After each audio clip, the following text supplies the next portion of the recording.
What's going on, everybody? It is time for us to review 2024. We're going to talk about all of our favorite things from this year. But before we get too into that, some introductions are in order. To my left right here, I have Kay, the Crochet Fairy. Hi. I have the homie Lauren from Coffee and Lore. Hey, guys.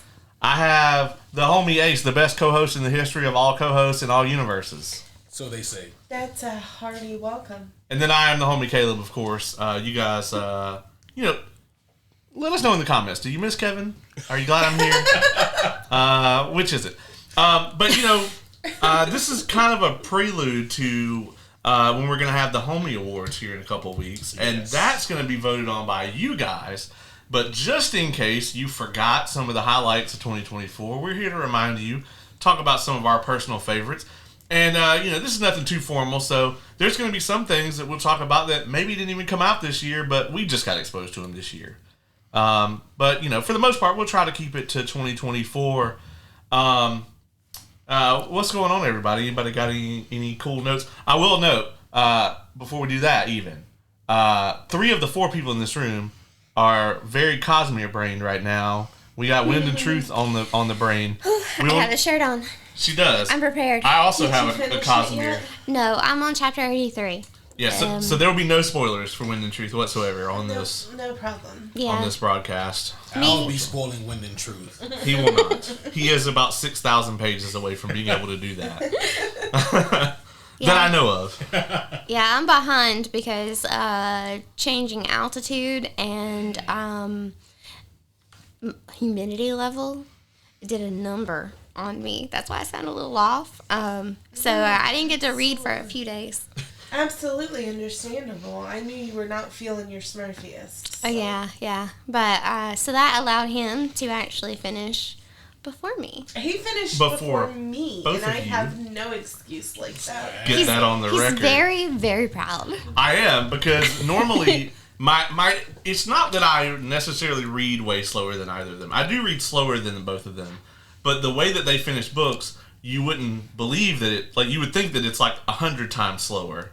I probably read about 0.75 what they read. Okay. But my ADHD, I get distracted for a month. See, this is the way that I think about it, is me and Lauren, we bake cakes all day long. We know what the cakes taste like. We're like going, okay? Yeah. Every once in a while, a cake is going to make us stop, and we're going to be like, oh my gosh, that was a really good cake. He is like the bride's coming in to do a taste test and is going to thoroughly savor every single bite and wants everyone's opinion on what they think of each different type of cake. So Exactly. That's a really great way of him. describing it. That's true. I mean, and also it's a little bit of just, I'm a book person. I'm really far behind on other things like movies and TV most of the time. I had to do some binge watching to get caught up to do this show. So, yeah. I'm typically behind on other things. Not books, but other things. Thanks to this show, I've already seen like every movie in 2024, especially the bad ones. That's amazing. Well, speaking of movies, why don't we start off with that one? Let's go around. Let's talk some movies, some things that we really liked this year. Who wants to go first? Any takers? Let's do like what your favorite movie of the year was to open us up.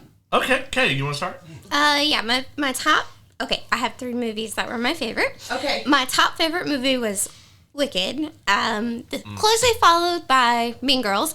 Funny that they're both musicals. That's awesome. And then my favorite one that I was exposed to this year, but okay, I watched this movie before, but I had never watched it in a theater setting, was Interstellar. We went and saw it this year in a theater, and that movie was meant to be watched in a theater. So it was like a whole new experience for me, and I really, really enjoyed it. But yeah, Wicked, Mean Girls, Interstellar. We are still going to put out a Wicked review for you guys. Yeah. It is going to happen. Now that I have a voice again. Yeah, sometime this week we'll get a Wicked review out for you guys. Did you go see Wicked with them? I mean, it depends on what you mean by saw and Wicked, and did I? No, I did not. Ace is not a musical person. Yeah. Got it. I don't know that I'm a musical. Have you seen it yet? You haven't seen it? No. So, I have tickets to go see War of the Rohirrim tomorrow, but I don't know if I'm going. I might be swapping them to go see Wicked. I don't know. Yeah. I'm seeing something tomorrow off my bucket list. My expectations for War of the Rohirrim, like, I was really kind of hyped for that. They have tanked because, well, for one, the reviews aren't good, but that doesn't always mean anything. However, it's come out now that Warner Brothers literally just rushed this thing together. Because they were going to lose the movie rights if they didn't put something out.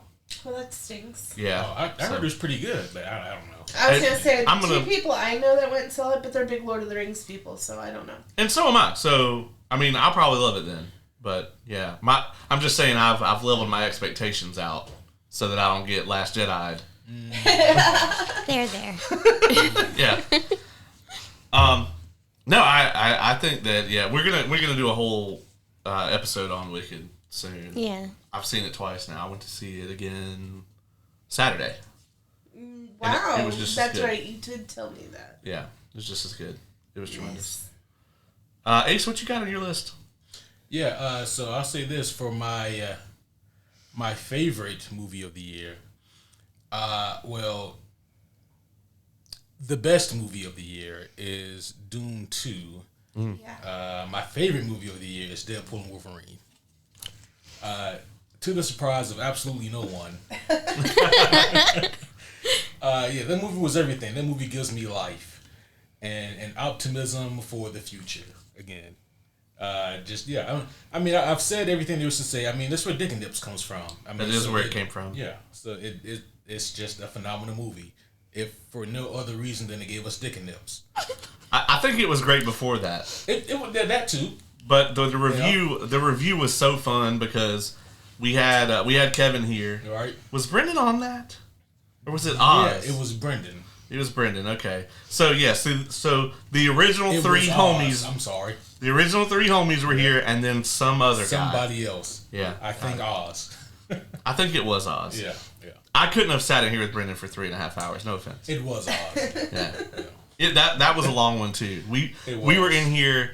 We reviewed the movie for about 2.5 hours, and then we started bullshitting for about an hour, and it just never stopped. And then finally, we were just like, "Okay, we don't need to be in here to do this. We can turn this off."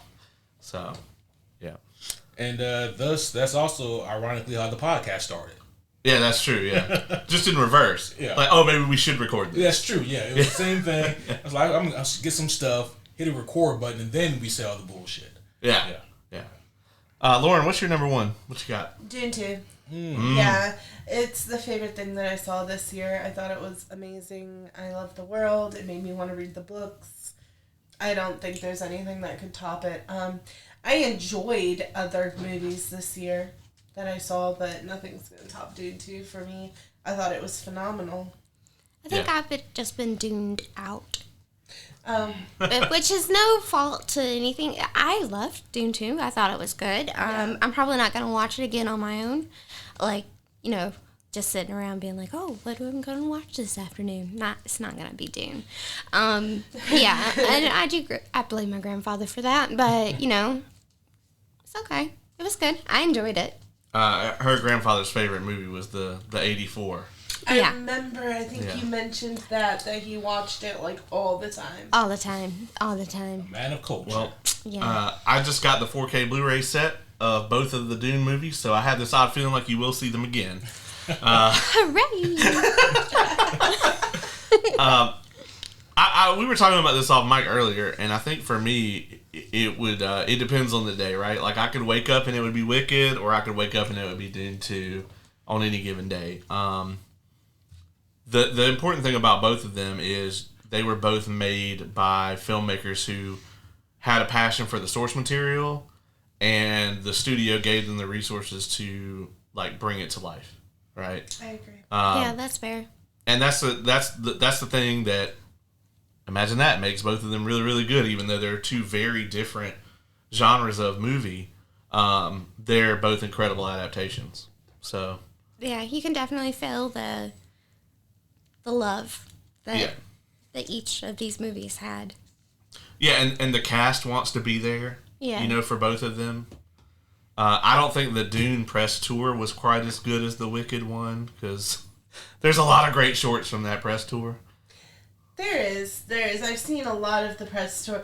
There was, I'm not gonna lie to you, a little bit of weird moments too. I was just like, maybe they're just like anxious or something. I think Ariana Grande is just like a weird human being, right? Yeah, like, she's so quirky.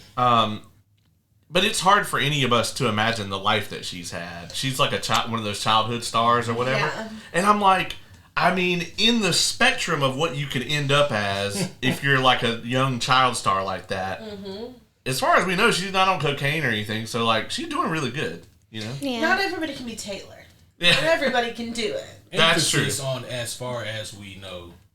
As far as we know. Yeah, I don't put that. I mean, I wouldn't put that off of any of them. I mean, she is very thin. So, I'm just saying. Yeah. But. Well, okay, so I watched a couple of interviews and everything. You know, she has been struggling with anxiety and stuff, and one of the reasons that a lot of the interviews are a little awkward is because she has, when she's close with someone, she has the same type of thing that I do where she gets comfort from touch. And so, like, right now, my leg is touching Caleb's leg because it's comforting. She's just a little bit more theatric with it, I think. Plus, I also really love that in real life, she's dating the nerd from the movie, so that's great. Yeah. Are we gonna talk? Has anyone talked about that? Like, she wrecked that whole man's home. I know, but it's... Yeah, that's not really good, but I like that she's dating the nerd. That's true. What's his name from Bridgerton? The Viscount? Is in Oh it? my god. Well, I mean, she couldn't really date him because he's very, very, Very gay. very gay. Yeah, no, but he was amazing in the movie. And Bridgerton. The one thing I hate about that movie, that he slid on those books. The whole He did. time I He was having steps some on issues. books. I was I'm gonna having tell you. some issues with those books. Okay, thanks for the trigger Yeah, warning. yeah, you're gonna have some issues. He's gonna slide around on open Open books. books. Yeah, yeah. So when he steps onto the screen, you're immediately going to go, Adolin fan casting. Right there. This is perfect. Then he's going to walk on a bunch of books, and you're like, okay, but Book One Adolin would have done that shit, but it's awful. You know, he had a whole system for cooling in his costume He had to have. for that whole scene because his costume is leather. And Oh, so, wow. So I he's, imagine he was like sweating. yeah, But it straight up looks like a Colin uniform. it's very lovely. The costumes, and this is not me being sarcastic like it is with Rings of Power, the costumes and impeccable. Love them. For both, well, Dune and Wicked, the costumes are like severely amazing. They are just on point. That's awesome. Yeah. I mean, the production value on both of them is just Yeah. bar none. I don't want to skip over Deadpool and Wolverine. Oh, we wouldn't. No, we wouldn't. No, especially not on this show. And I have watched it with everyone in this room. Yes, True, yeah. This movie to me, I don't know. I think I like it more because it proves to me that Marvel can still put out this massive tentpole blockbuster and we all enjoy it. And also that Disney was not going to, put a glass ceiling up for Deadpool either. You know, they're going to let Ryan Reynolds do what he does. And plus Hugh Jackman, which is always good to add Hugh Jackman. You can add Hugh Jackman to anything and it becomes better. He's like Sigourney Weaver. You know? Yeah, like Sigourney Weaver, exactly. That's an inside joke that has developed on the podcast this year. You can add Sigourney Weaver to anything and it's immediately It's better. gonna be better. Yeah. Yeah. But yeah, I thought Deadpool and Wolverine was incredible. The only Marvel movie we got this year.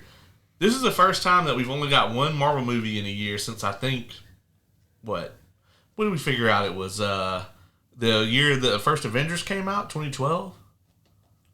2012 was that was the only MCU movie that came out that year, I believe. Yeah. Was Craven not Marvel? Craven Yeah, is it's Sony in association with Marvel, aka they're just required to put that stamp on it. So It's the character from like a Marvel book. though? Yeah. He's Yes. a Spider-Man villain. Yeah, the Spider-Man-less Spider-Man movie. so Another one. Yeah, so Venom, Madam Web, Craven, Morbius. and Morbius. All of those are Spider-Man villains. And Sony owns the rights to Spider-Man. But they can't make a Spider-Man movie. So they licensed the rights to Spider-Man out to Disney, which is when we got the Tom Holland Spider-Man, like Makes in sense. the MCU. Yeah. So then Sony's like, well, we have all this other stuff. Why don't we try to make some money with these characters? And it has colossally failed. I mean, the first Venom movie did make some pretty good money, but I mean, none of these movies are what I would say good. Like, out of the 6 movies that Sony made in this Spider-Verse without Spider-Man in it, Venom 3 is the only one that I would probably ever watch a second time on purpose. So I might watch Madam Web on purpose again. I might join you on that, Kate, but I would never do it alone unless, I'm depressed. It's a good bad. It's the type of bad that you want to have like a group of friends with, and you're gonna sit there and you're gonna make fun of it together, and it's like the good bad. Yeah. It's like you can Mystery Science Theater it and just shit on it the whole time, and it'd be great. Yeah, it's a good time type of movie. You're not gonna spend a whole lot of time like analyzing the movie. You're gonna have fun with your friends and be dorks. Yeah. Might I recommend 1990 Captain America to you as well? Oh no, thank you. I think that's just bad. There's a shot in that movie where the Captain America suit, I guess for whatever reason, they couldn't just cut holes in it. And so he has big old floppy ears glued onto the outside of the headpiece. I did some research into that, actually, because it unsettled you? Me, yes. Yeah. And come to find out, because it was so obvious in the end of that movie that, oh, shit, those are fake ears on his outfit. But it's not so obvious in the first half, and that is because in the first half of the movie, he did have holes cut in the mask where his ears came out, but apparently it was very uncomfortable, and so they said, we got a fix for that, and so they glued ears to the side of it. Oh, no. Yeah.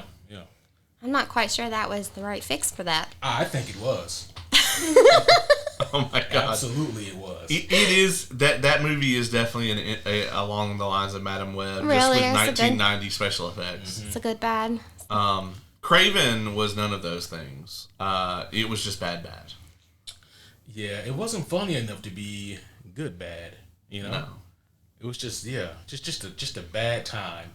Yeah, it's like you can poke fun at Russell Crowe's accent, and then once you're done with that, that's it. Like, you just got to sit there for the next 2 hours and endure. So, what other highlights? We went through everybody's favorite. So, highlight movies for 2024. What you guys got? See, I'm trying to make sure that it stays in 2024, and that's the hard part. I know. I'm trying to look at my movies that I went and saw this year. Well, so me and Ace went to see Red One. We did. How was that? Me and Kayla might be the only people on Earth who actually kind of liked it. No, I think everybody that went to go see it with us liked it. Oh, okay.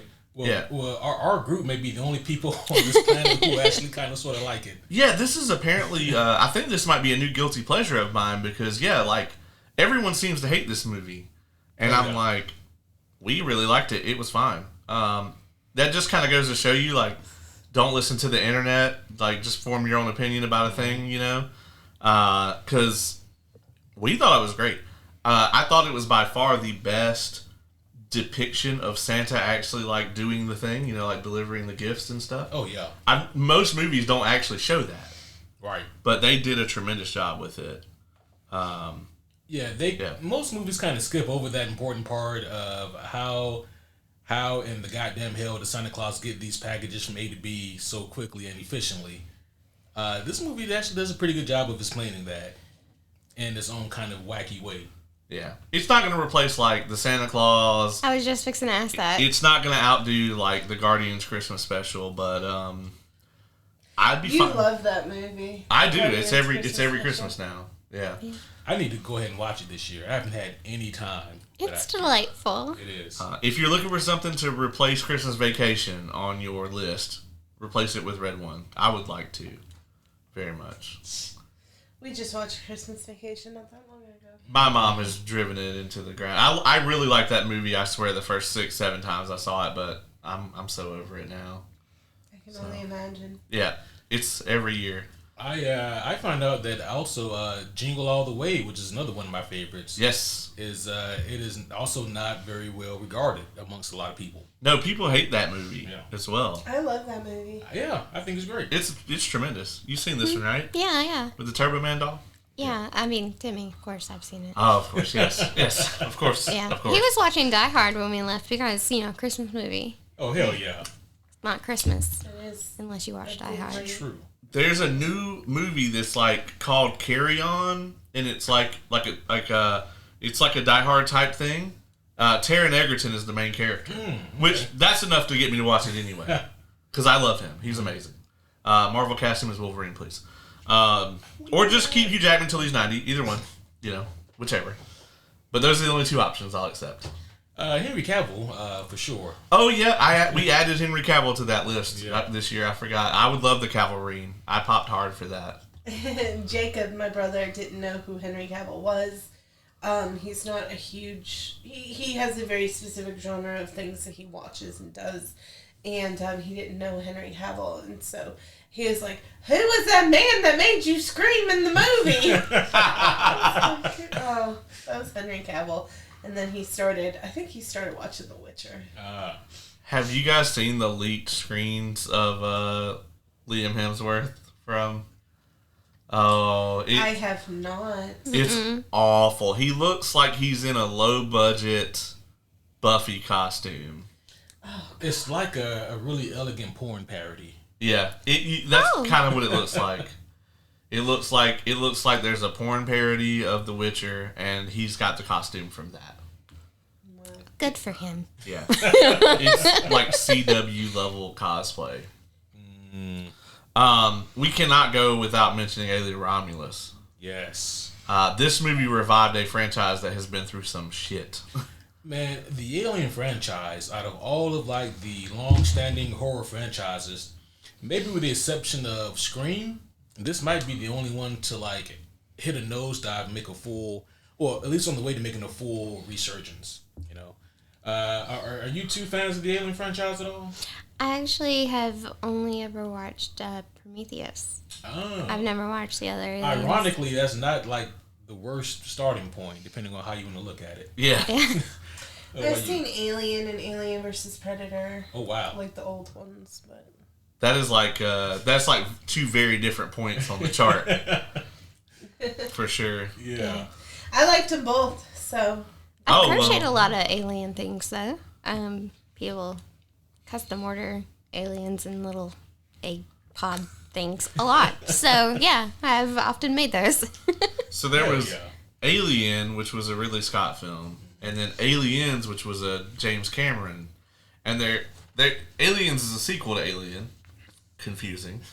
no, I mean that makes sense. There's another Alien, But they're also two completely different genres. Like Alien is definitely a sci-fi horror movie, and Aliens is very much a action film with horror elements. With horror elements. Romulus kind of is a sequel to the first one. It like neatly fits in between the two of them. Nice. It is very much a byproduct, I think, of both Alien and Aliens. Yeah.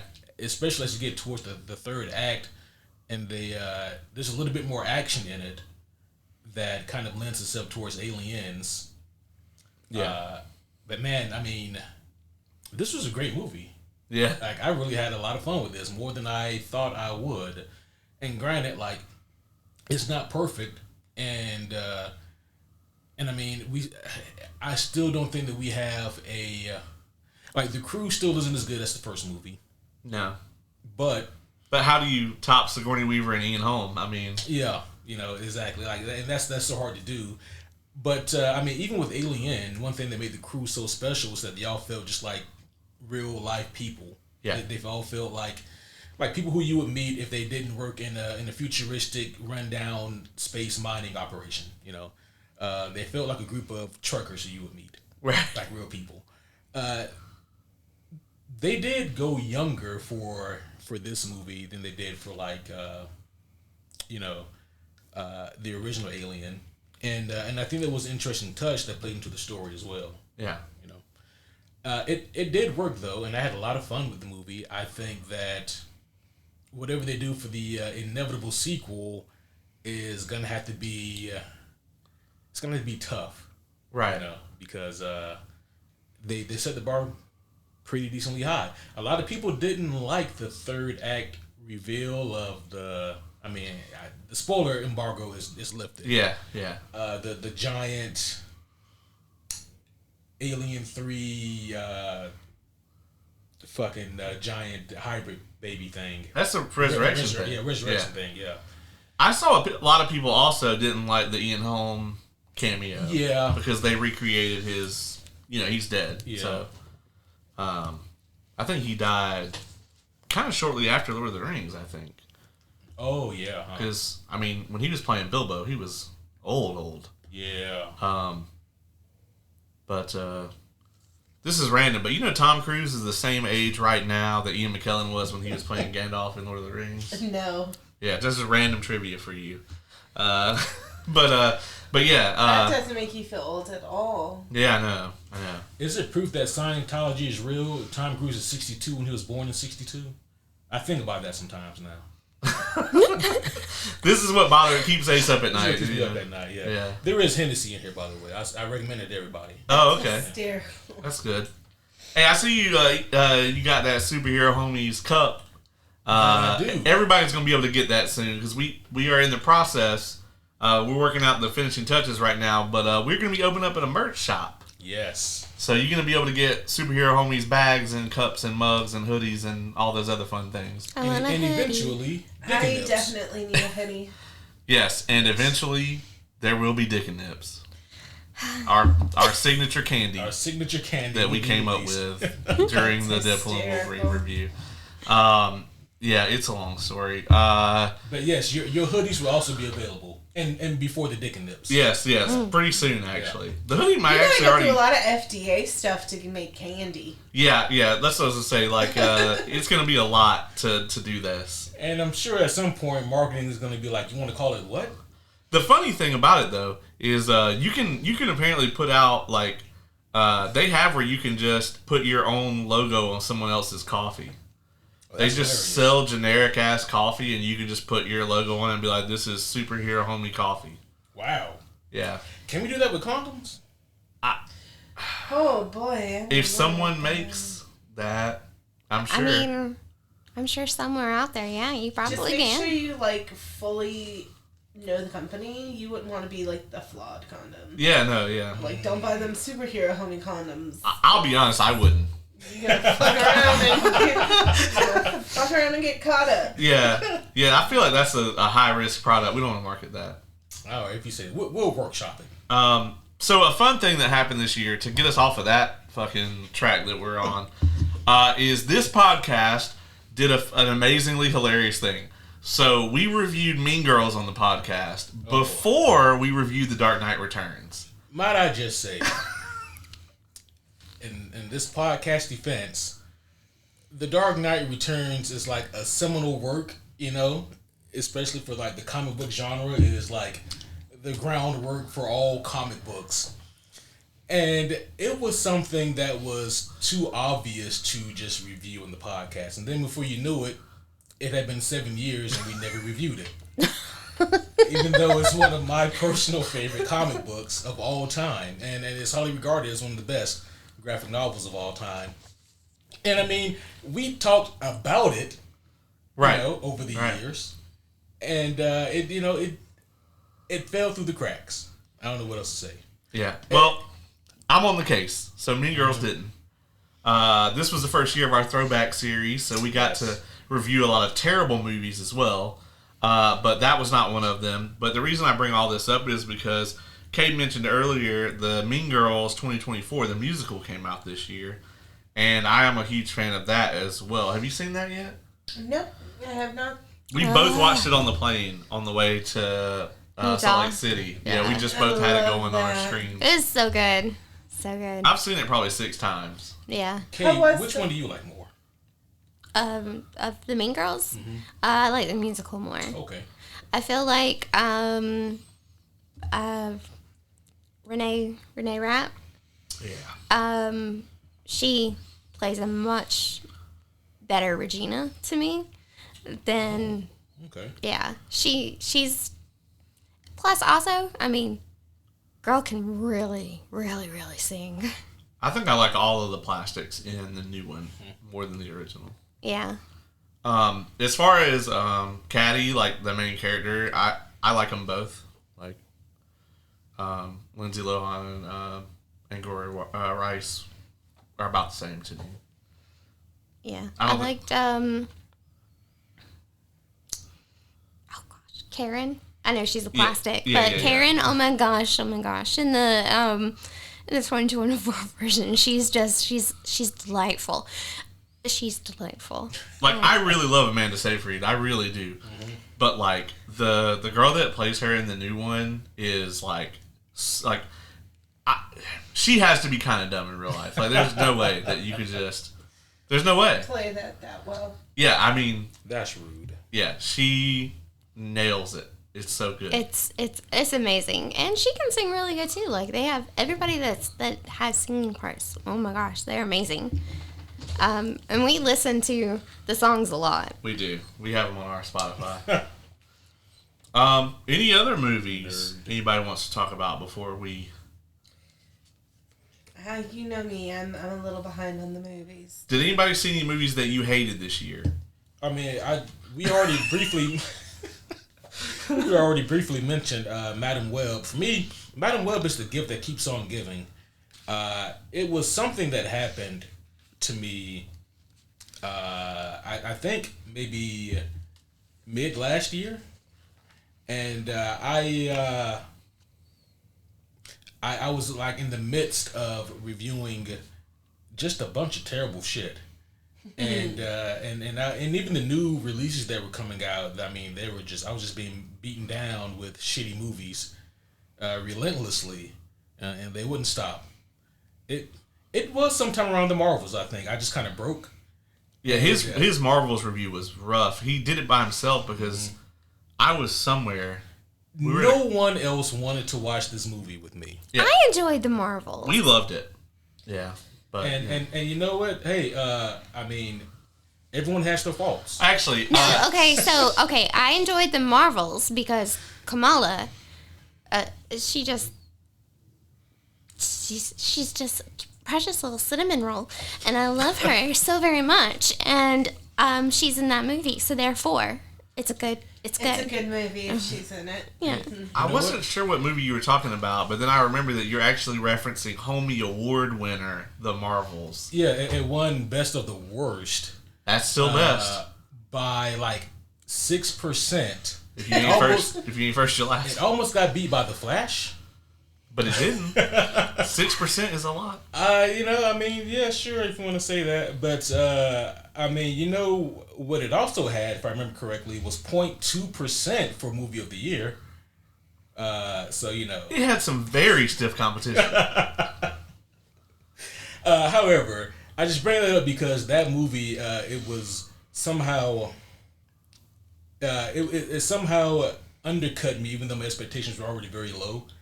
And it was after that movie where I quit caring for a while about the quality of these movies. And then a few months later, Madam Web comes around, and I'm like, I can't go through this again. Yep. And so I watched Madam Web, and I mean, and obviously it is what it is.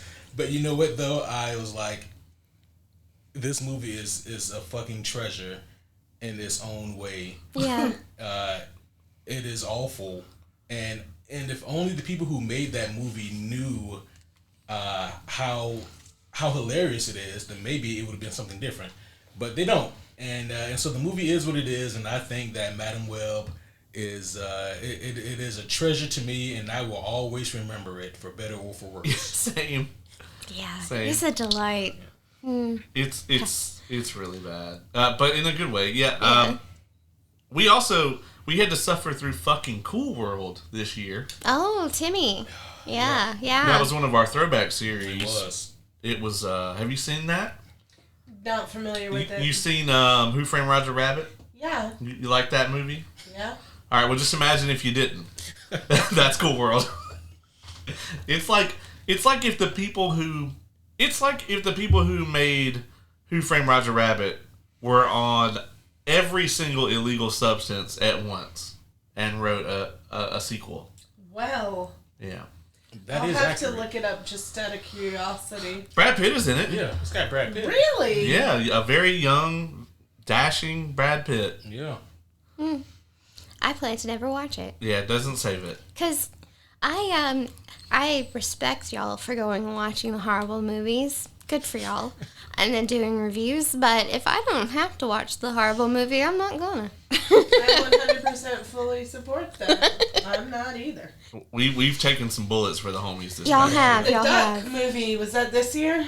Howard the Duck. Oh, no, Howard the that Duck was- was... that and was- Look I- at that smile on Ace's face. He's so pleased. And I also wasn't here for that. Yeah, unfortunately. I wish had I known what the movie was going to be, I would have definitely had like you and also Dylan over here to watch it. I think the first throwback movie of this year was actually Cool World. Because we did the Star Wars Holiday Special last Christmas. Oh my gosh. Yeah. See what I mean? Like I had to go through so much. Oh my So- gosh, so- that was a year ago. Yeah, the last quarter of last year, we had so many awful things that kind of came out. So We also had Dune 84 earlier this year. we did. We did Dune 84.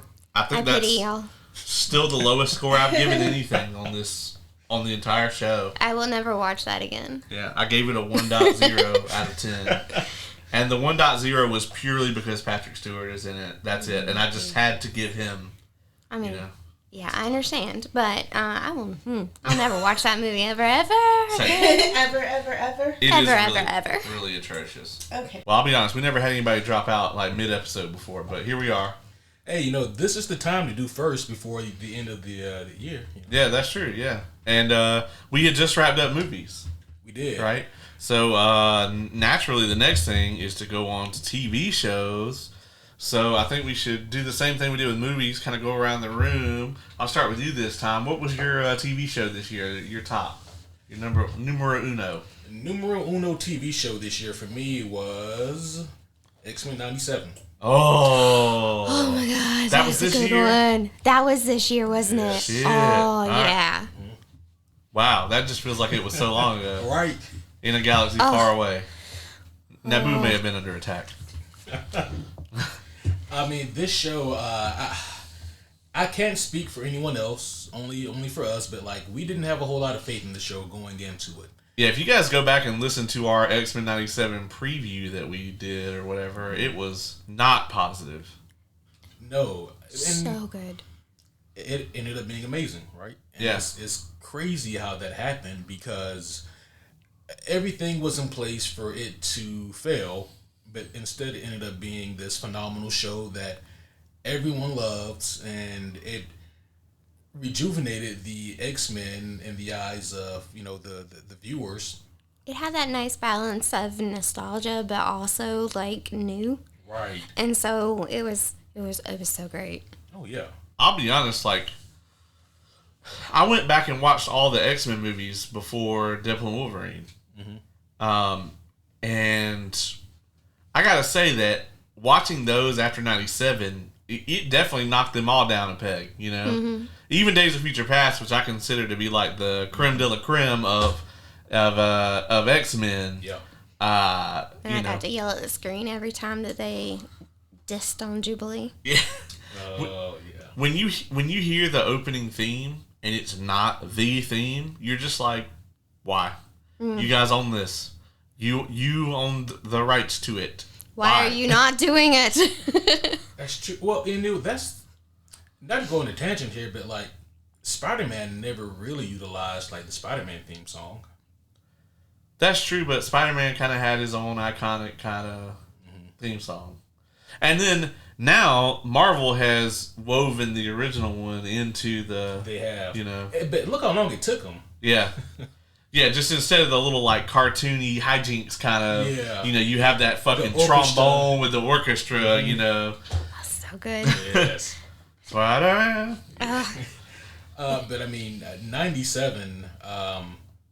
I mean, the fact that it takes place like directly after the original animated show ended, that's like a mark against it. You know, the fact that Disney Marvel wasn't really in a good standing at that point, and they really needed a win. So, but we had no real indication that this show was going to be any good. The trailer wasn't even that good for it. And we get the show, and I am watching it, waiting with bated breath for it to get bad, and then it only gets better. Yeah, it stayed that way, and those last couple of episodes, they got me in my core. Mm-hmm. I cried. I had chills at a couple points. Like it was so good. There was one episode, I think 5 is the one that's like the Genosha episode. Yeah. And me and her just sat there. Pixie is in that episode. Yep. And that is so great because she's my favorite X-Men, and she's on the screen, and that is just awesome. I did not know that she was your favorite X-Men. Yeah, I have a couple of her comics. That makes so much sense, though. Right, yeah. Yeah, I love Pixie. Pixie is so awesome. And she's I don't know that I've seen her, like, in a show.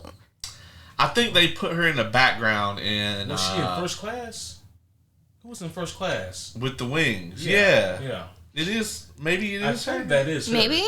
Yeah. Yeah, but it made me so happy to see her in the background, and then also like to see in that episode. Yes. The beginning, and then with Pixie and her friends, and it got my heart. Did she get obliterated or no? Pixie? She gets killed. Yeah. Okay. Yeah.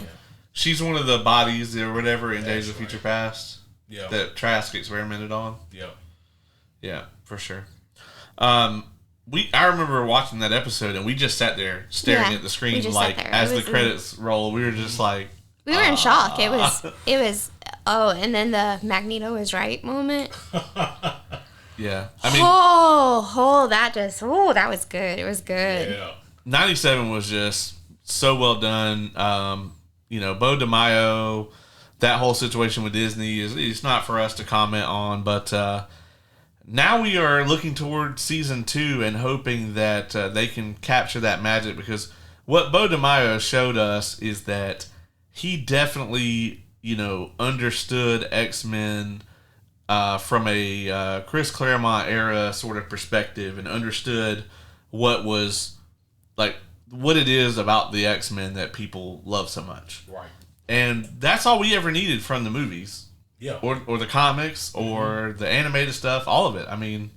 You have to lean into what makes them different from every other superhero team out there. Right. And I feel like, honestly, that's what's made the great movies and the great TV shows that we've had this year, is that they were leaned into. Yeah. Wicked, when Doom 2, they leaned into it. They leaned into it all the way. Oh, yeah. And 97 they did that, and it was amazing. I feel like maybe mainstream media is finally maybe beginning to hit this turning point where instead of dumbing things down for the casual audience, they bring the casual audience into the thing that is popular and why it is popular. Yeah, I like that, yeah. That's how it always should have been. Yeah.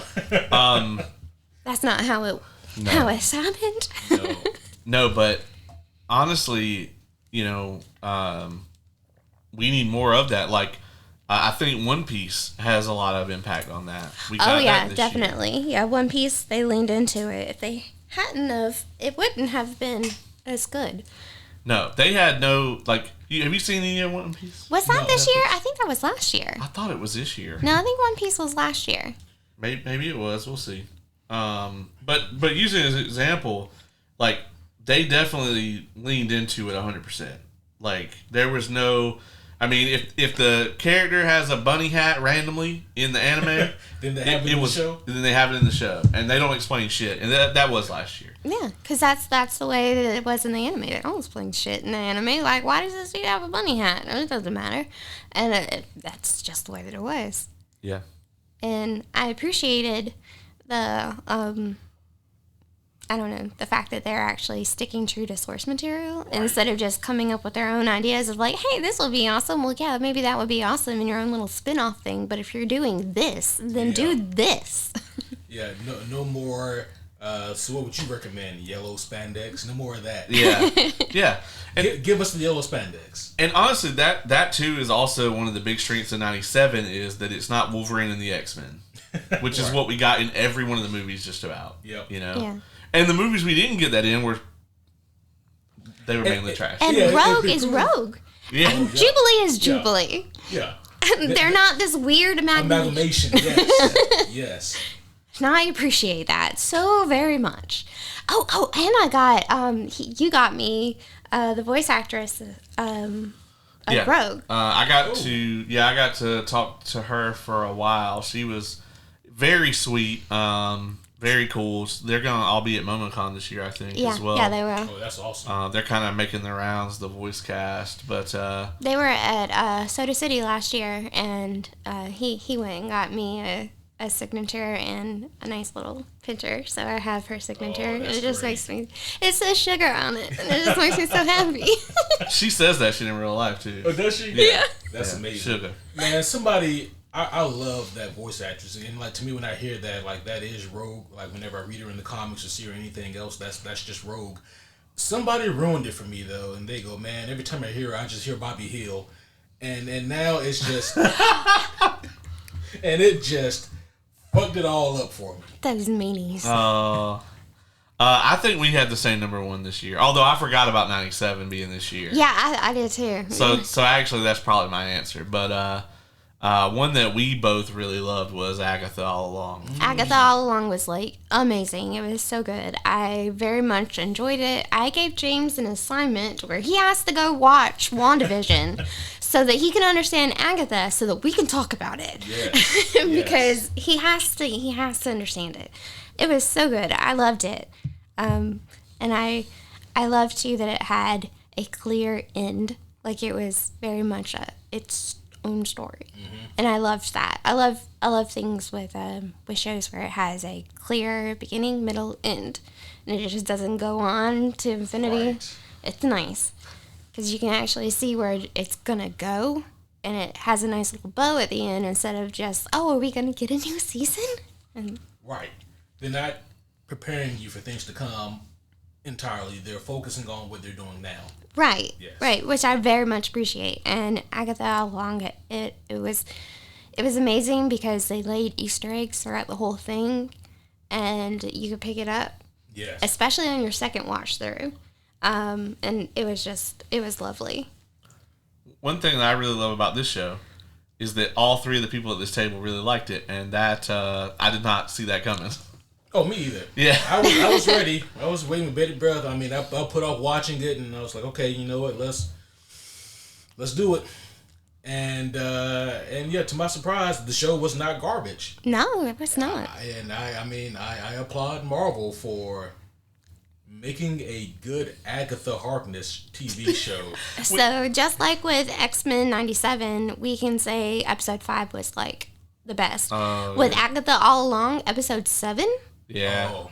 amazing. Oh, okay, yes. Amazing. That was To me, I mean, honestly, that's one of the best things that Marvel's ever written, period. Like, I just thought the writing in that was superb.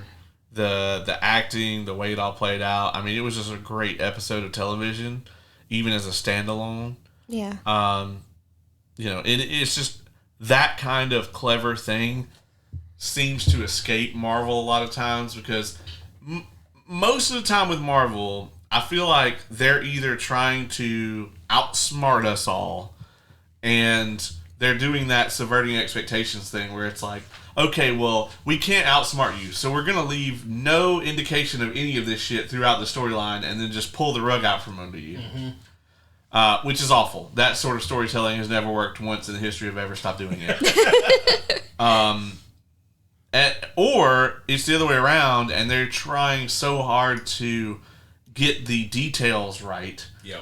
Honestly, out of these two methods, we prefer this one for sure, but they'll be so focused on, oh, we have to get this right, that they kind of lose that, like, doing something clever with the actual writing. Yeah. Plus, also, they got an amazing actress for that episode. Patty LuPone? Yeah. Amazing. She killed it, yeah. Yeah, she's amazing on Broadway. She's like a queen.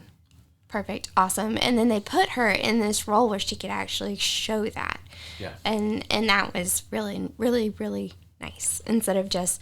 At first, when I saw her on there, I was like, I know who this person is. Are they actually going to use her, right? Or are they just going to, like, let's see what happens. And then episode 7 happened, and I was like, oh my gosh, this is great. Okay, I'm here for it. Yeah, I was like, I'm not going to like this character. When she appeared on the screen, I was like, out of everybody in the coven, I'm the least interested in this person.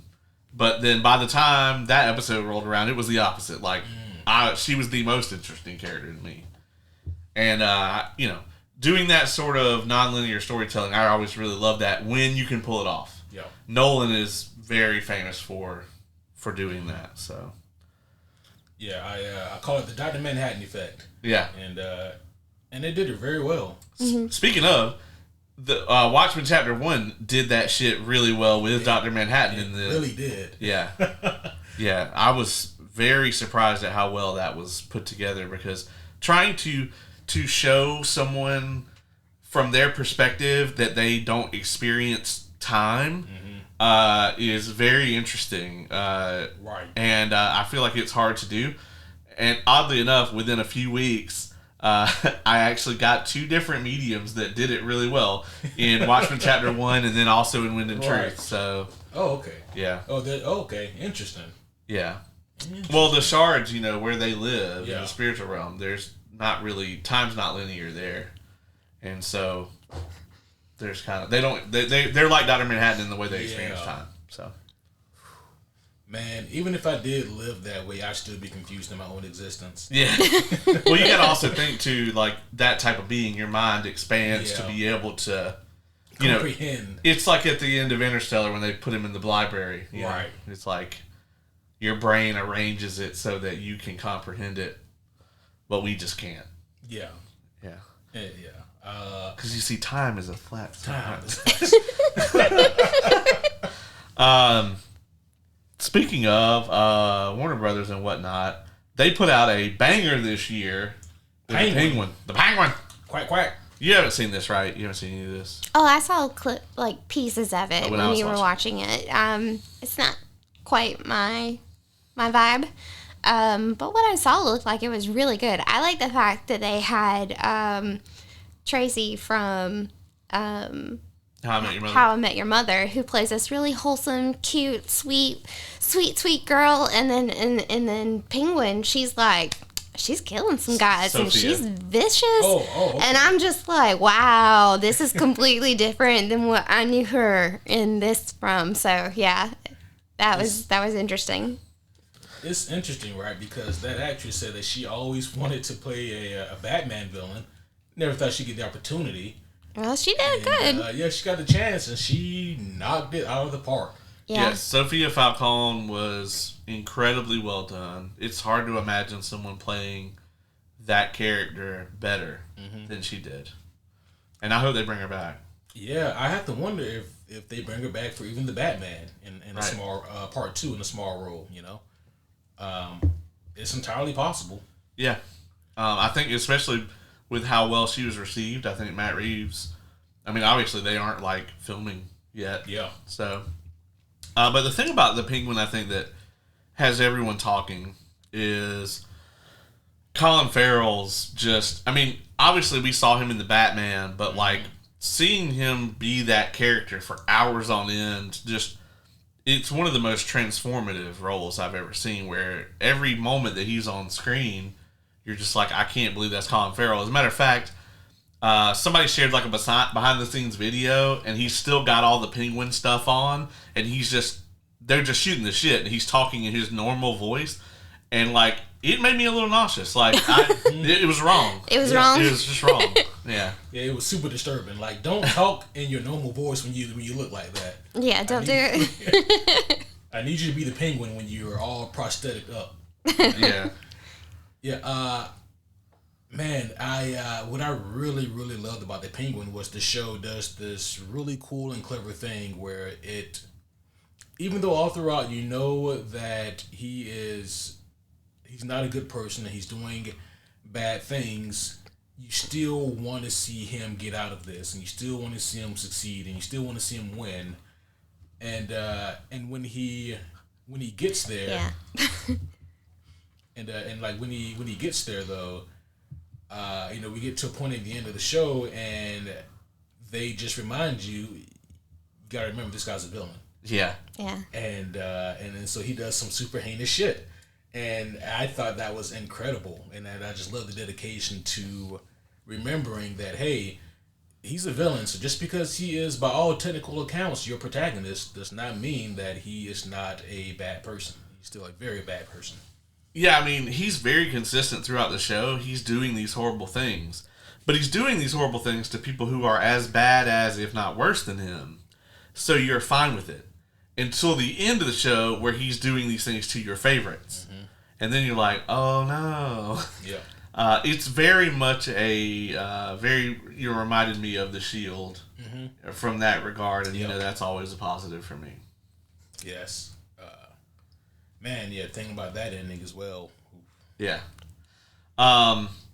You have not seen Vox Machina yet? I've not. Oh. Well, we won't, no spoilies. So Vox Machina and Arcane, we can just put both of those. Yeah, we can't talk Arcane because I haven't seen it. There's a couple really big shows this year that are very popular, but I haven't seen. Shogun, I keep hearing is yes. Have you seen that? No, I know people who haven't. I keep hearing it's the bee's knees, and everybody knows they have the best knees. I also hear that the new Interview with the Vampire is quite good. Oh, okay. That's the a TV show? right? Yeah. I've heard kind of mixed reviews on that. I've heard that people are very happy that they aged right. Chickadee up. Creepy. Because creepy. She was 11. Yeah. Good job. They made her 16, 17. She's 13 now. Instead of 11. So, a little better. I haven't watched it yet, though. But I think I just got so upset with TV and movies ruining books that I just hadn't fully committed to letting them ruin that one. I can't watch it because I have declared a personal boycott on the young normal woman falls in love with an ancient brooding twink. That genre, I'm sworn off of it for a while. Well, then you don't need to read any of my smut books. Yeah. We were just talking about the other day. Can we please get the reverse of this? Can it be a aspiring young twink and he just falls for this ancient muscle mommy? Can we just flip it? This needs to be a story. Right. Let's go. I'm not very good at writing, but I'll bring snacks. Yeah. You could do it. if you take out the twink part of it, Marvel Comics did it with Thanos. Oh, yeah. That's true. That's true. They did. Thanos is kind of a twink for I mean, he does have he wants all the little jewels. It's true. He's very he wants obsessed to be with jewelry. Fabulous. He's very obsessed with jewelry, and also I think out of all the deviants, they would call him a twink. Yeah. I'm gonna make a clip out of that. Thanos being a twink. It was not on my bingo card for 2024. Can't wait to see the comments you'll get on that one. Right. I can just see him doing twink things now in my head. It's fabulous. I mean, just to put this out here, in the MCU, his brother is Harry Styles, and you mean out of those two, Thanos is the twink? Okay, so Beyonce's. Well, in the MCU though, he's definitely not a twink because they didn't even have him. The MCU version can't be it because he was dead before Death showed up in the MCU. Yeah. Oh yeah. So. Which, how ironic is that? How are you going to die before Death shows up? That's right, yeah. I mean, she's lovely, too. She is, yeah. I mean, I'll be honest, originally I was like, well, I'm kind of glad they changed Thanos' story. But Thanos trying to kill half the universe to impress Aubrey Plaza is a story I would like to watch. Yeah. Plus, also, again, back to Agatha all along, kudos to the practical effects on that show. They used a lot of practical effects. Yeah. And I loved that. Yes, I agree. Whenever you see her and she has the skull, that's practical. Yeah. It's not... Yeah, they carved her face up and just revealed that. Yeah, they did. Yeah, and Aubrey was she was cool with it. Yeah, the dedication was impressive. I think this was the best season of Vox Machina yet. Wow. Yeah, hands down. I'm really excited to see what they're going to do with that show. I feel like they're only going to do one more season though. Although Oz thinks they'll do 2 more. But we'll see. I didn't listen to Campaign 1, so I'm not quite sure where we are in the story for that. Yeah. But when they get the green light for the next one, Campaign 2, I can tell you where things are.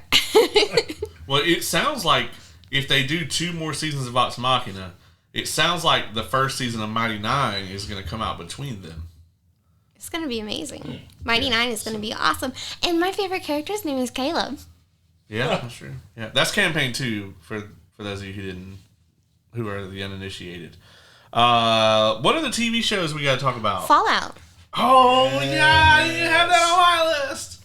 Yeah, Fallout was this year. That was what we did at MomoCon. Yeah, we did a group cosplay for that at Momo. Fallout I was worried about it. It was way better than any of the games Bethesda has come out with in a while. No, it was way better than that. She was awesome. I loved that. She was. And she's also the voice of Jinx in Arcane. Yeah. Yes. Ella Purnell. Yeah. No. She did a great job. Fallout main character all the way. Yeah. I mean, yeah. But we always knew that Walton Goggins was going to steal the show. Mm-hmm. And boy, everything he's in is just so interesting, and he almost plays 2 different characters in that show. He does, yeah. I mean, he really does. I mean, because we get to see him very early on in his arc, and then way later in his arc. I'll be honest, if they get him at Dragon Con this year, I will be in that line forever, however long. Yeah, for sure. That would be amazing. Yeah. Man, I really dig the Fallout show. The I forget his name. The guy who was like in the Brotherhood of Steel for Maximus. Maximus. I wanted to like him. I wanted to, but I felt like his friend had. I was more connected. I can't remember their name. I feel bad about it, but I was more connected with their story than I was with Maximus, and I just didn't care much for whatever kind of character they were trying to make with him. Yeah, he was. I don't know. He wasn't as. He didn't resonate. He was just odd. It's weird because in certain moments he was very competent, and other times he was just an idiot. He was quite dumb. Yeah. And I'm over here like, come on, man, you gotta have a little bit more sense than that. Like, really? Yeah. Yeah. To the point where I'm like, all right, you don't even know like basic human bodily functions. I don't know how this man survived this long. Yeah, I'm like, Chickadee lived in the bunker underground, and she's handling this a whole lot better than you are, dude. Come on. He was a dipshit, and not a likable one. Like, he did a bunch of morally questionable things on top of being a dipshit. Yeah, so it's hard to understand exactly what I'm supposed to take from that character, how I'm supposed to feel about him at the end of the season. You know? I didn't like him. Yeah. I feel like they could have killed him, and it would have been okay. Yeah. He could not be in the second season, and that's fine. I don't care. I felt like they wrote the script, and then they were like, oh, we forgot to put a Brotherhood of Steel in this. We got to do that. And then they like went back and just kind of added him, you know? Right. And I'm not saying that the actor did a bad job. No. It's just, I don't know what the writing was trying to do with this character, because everybody else, it seemed, they kind of led up to... the big reveal at the end with her mom and like her dad being an asshole and turned her into a ghoul, and like all of that kind of tied in nicely, and then Maximus is just kind of stapled to the side of the script, you know? Yeah. Like, he had an arc in the show, but like it just seemed so disconnected from everything else that tied together really nicely. I was more interested in was it one of his old teammates was becoming a fucking mutant. Super mutant. Yeah. Yeah. I was more interested in that. Yeah. That's true. Maximus. Yeah. Same. Maximus, just didn't really. Dogmeat was more interesting. Right. He was so fucking cute. Dogmeat was great. He was so great. And then like we still do the for the tomatoes. For the tomatoes. That scene right now. I'd offer you a tomato, but you got a hole in your neck. That was a good moment. I died. I was like, we have to pause this. So did that guy. He did. Walton Goggins has so many great one-liners in yeah. there. Like, she shoots him with the trank dart, and he's like, that is one very small drop in one very large bucket of drugs. And, like, he just has so many good lines. Right. And, I mean, he's just tremendous. You know, he's just on his shit. It's unfortunate that Bethesda couldn't capitalize on the major popularity of the show. You know, everybody was like, you know, they put out a patch for Fallout 4 that just pissed everyone off because everyone wanted to play Fallout London. Which still isn't out. It is. It's out now. Yeah, but it okay. broke it for a long time. They delayed it like months. And not only that, but like the stuff they put out for the show wasn't really that good. They put better stuff in Fallout Shelter than they did in And 4. A bunch of people did pick up Fallout Shelter and play Which, that. I played for a little while. I got very happy because I got Lucy and I got dog meat and I was so excited. But then it just became too much. It's so mismanagement. Yeah. And I was like, I got my own little household of management to do. I don't need to take care of the bunker, but Lucy can hang out. Yeah. Yeah, I don't need more than one cell phone game to suck my life away. So. That being said, like, yeah, this was a tremendous, like, event just kind of in the Fallout universe. And like you said, it's really disappointing that Bethesda had nothing to show for it. A lot of people thought that Fallout 3 Remaster was actually coming right around this time, and I would have played the shit out of that. I still will if they put it out, but I feel like they took everybody off of everything to try to fix Starfield. Which... let it go at this point. Yeah, just drop it. Yeah. You guys put out the expansion you said you were going to put out. You're not obligated to do anything else. You're not going to fix this game. It sucks. Move on. In the story. Yeah, that's it. Yeah. The quicker you move on from Starfield, the better, actually. Yeah, agreed. Yeah, I don't want you guys to waste another second on that shit. Does anybody have anything with TV shows before we... I mean, granted, this should have been better, but we do still need to talk about House of the Dragon Season 2. Oh, yeah. Okay, so House of the Dragon. The costumes are great. They were really good. I love when you start with the costumes because that somehow tells me everything else. Yeah. That's her. The bless her heart. Yeah, that is my bless your heart. I felt like in season 2 they kind of wasted Matt Smith a little bit. They spent too much time on him being crazy. Yep. And I felt like they could have summed all that up in like 1 or 2 episodes. Instead, they made it go through the whole season, and that was kind of lame. I didn't really like that. It kind of ended lamely. It ended on like an episode, literally episode 8, I believe. Yeah. But it also felt like an episode 8 of 10. So the enraging thing about House of the Dragon is that it's just how much you can tell Warner Brothers yanked from the budget. And the thing is, it's like, why don't you guys take some money from shit that doesn't make any? Right. Like, why are you coming after your actual cash cow with these budget cuts? Because the Battle of the Trident, which is how this season should have ended, got shelved and moved to next season. And so as a result, they spent all that time shooting the same scenes over and over with, what's his name? Matt Smith's character. Oh, yeah. Damon. Yeah, he's just going crazy. They did a terrible job with Rhaenyra. She's all over the place. They really just didn't do a tremendous job with really anyone other than Poor Helena. Yeah, Helena was what's the king that got Aegon? burnt? Aegon, yeah. He probably had the best arc of anybody in the season. And look at him. Yeah, look at him. I know. It felt disjointed. Don't get me wrong. It was great TV. The sets were amazing. The costumes were amazing, like they always are. The dragons were awesome. We got to see the eggs that will become our baby dragons later. Yeah, and I mean the actual battle for what is it? When Aegon gets his Sasha split. Yeah, it's something Rest. Rook's Rest? Rook's Rest. Yeah. That episode was amazing. Agreed. But even then, something felt kind of hollow about the siege. It should have been more epic than that. Yeah. You could just tell that they just budget cut it to death, and then like the reveals at the end, like the season finale, just being a 1 hour trailer for next season. Mm, yeah. Otto being missing the whole time, and then just randomly fucking In prison? Yeah. In jail? Yeah. And, like, Allison, like, seriously, she forces the kid to become king.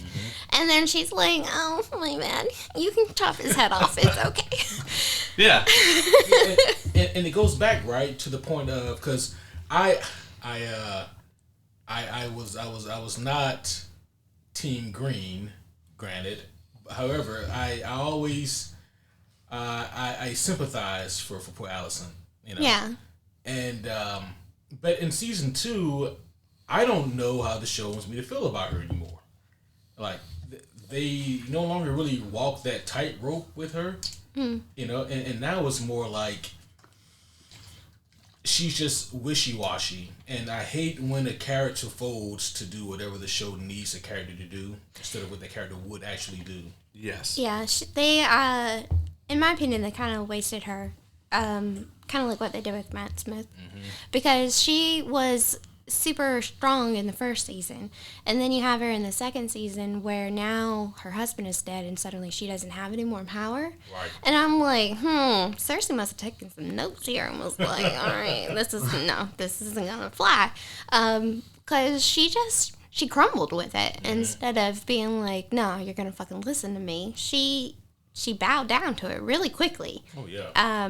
And I thought that she would have fought that a little bit more, but she didn't. And in the end, she's like willing to just be like, here's my son, my bad. Well, Rhaenys was like telling Rhaenyra early on, they were like, yeah, most of them will die before they see a woman on the throne. And Rhaenyra was like, nah, things are different. And then Alicent put those people in charge. And then as soon as they're like, nah, we don't want to listen to you, they were like, she was like, oh. What do you mean? Yeah, that her surprise Pikachu face was everything. Yeah. Yeah. I'm a second class citizen here. Oh shit. I did like that they brought back young Rhaenyra for some of the flashbacks. That's our Supergirl, damn it. That is Supergirl, isn't it? She's gonna be Supergirl. Oh, that's cool. I didn't know that. That's neat. Yeah, she's amazing. Yeah, I liked that they did bring her back.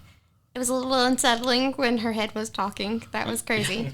But everything with Daemon could have been like 1 or 2 episodes. They didn't need to drag that out as long as they did. It was so much. The kid, though, Tully? Was he a Tully? Was that who he was? Oh, yeah, he was a Tully, wasn't he? Yeah, I think he is a Tully. That kid was awesome.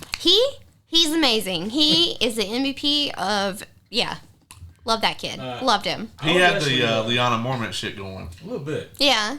I don't know. He was a little bitch made at first, and then he kind of. Yeah, he was like, okay, all right, I understand the game now, and then he stepped the fuck up. Yeah. And he shut down Daemon, and that was kind of impressive. Yeah. But it's also Daemon was also tripping some balls. So yeah, it's interesting with him because you can see it. It clicked for him before that moment. And when it actually clicked for him, he was like, yeah, Damon, I got you. We can do that. Yeah, cool. Yeah. Have everybody come out here tomorrow, and we'll swear allegiance to you. Yeah, gather everyone.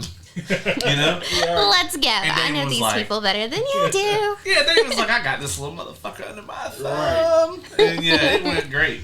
It did. Yeah, that scene was amazing. Yes. It's like, it feels like the writing is still there. It's just the budget ain't. I feel like the writing kind of slipped a little bit. I mean, the writing slipped, but I feel like it slipped because of the budget. I think that is possible, but I think like if you're really about your shit completely, you can survive a budget cut and still you're gonna have to cut some things for sure. Yeah. But like Damon and Allison, they could have done more with both of them with the writing. Yeah. but they didn't. I don't know the full story, but it seemed like it was late in the game. It seemed like they wrote everything and like they were in the middle of filming when Warner Brothers was like, oh yeah, this you got to move this to next year. This is not happening. And now we got to wait 2 years for another episode, and we're about to get this dunk and egg nonsense. Which, don't get me wrong, the novels it's based off of are pretty good, but I'm not interested in yet another Game of Thrones spinoff that's just going to lead to the same kind of thing. But we'll see how it goes. I mean, I'm going to watch it for sure. George R.R. Martin has now just finally been like, yeah, Winds of Winter may not come out. Yeah, because he knows nobody's going to like it. Yeah, and like what people don't realize, or a lot of people don't realize, is that that's not even the last book. There's a whole nother book after that. And it's like, but I get it, but man, stand by your shit. You know what I mean? Like, if that's what you got, then you know, because if you don't stand by it, then who will? Well, it's just that the Game of Thrones ending, right? He never anticipated that they would be done with the show before he got done with the books. Yeah, that was stupidity on his part. He should know how long it takes him to write. Yeah, he was like, "Oh, you guys are gonna start on season 1. You gonna do like 8 seasons? Oh, well." He's no Brando Sando. He can't do this. I got 8 years to put 2 books out. It'll be fine. And he's been out here living his best life. That's really, I think, that's problem. He's been out here going to the Super Bowl and doing interviews and fucking typing on Reddit and all kinds of shit. Yeah, looking like a fisherman. Yeah, hanging out with HBO and writing. Right. You know, making tons of money from not writing. Yeah. He wrote a couple episodes of House of the Dragon. Oh. And then, you know, another thing that happened too is, I guess it's in his contract. He can say whatever he wants, but like, he put out a scathing blog post at the end of season 2 of House of the Dragon about the show, and he ended up taking it down. I guess HBO was not pleased. He was big man. But, you know, it's on the internet now, so you can find it anywhere. Yeah. But he was basically like, yeah, a lot of the mistakes that I see you guys making now, like, they're just going to cascade and become more and more serious, and they're going to cause more narrative problems. So, we'll see. Any other TV show stuff? Probably, but that's all I have on my list right now. Yeah, that's all I got on mine, too. Yeah, for sure. And we still have season 3 of What If coming out. Next week. I think that's when it premieres. That's next week. Yeah. I love What If. What If is so fun. Yeah. Do we think that's gonna make it on the Homie Awards this year? So, the Homies Awards for the first time ever is probably gonna be pushed back to the first week of next year. Okay. Well, in that case, then yeah, it should be okay. But they're not releasing all at once though. Oh, they're not doing one every day this time. Actually, I don't know. Because you know, last year they released one every day. That was so fun. We had exact opposite reactions there. It was kind of aggravating. I just would prefer they just drop it all at one time. Okay, so like books, I didn't do the preview chapters for Wind and Truth because I'm like, I want to go. It was suffering. But like that, I was like, cool, I get something to do today because it was just one day. If it was like one a week, I got a problem. Like, that's annoying. But one every day, that's kind of cool. It's exciting and get a nice little treat. She was kind of like how you wait for the Omni most of the time rather than read the floppy comics. Yeah.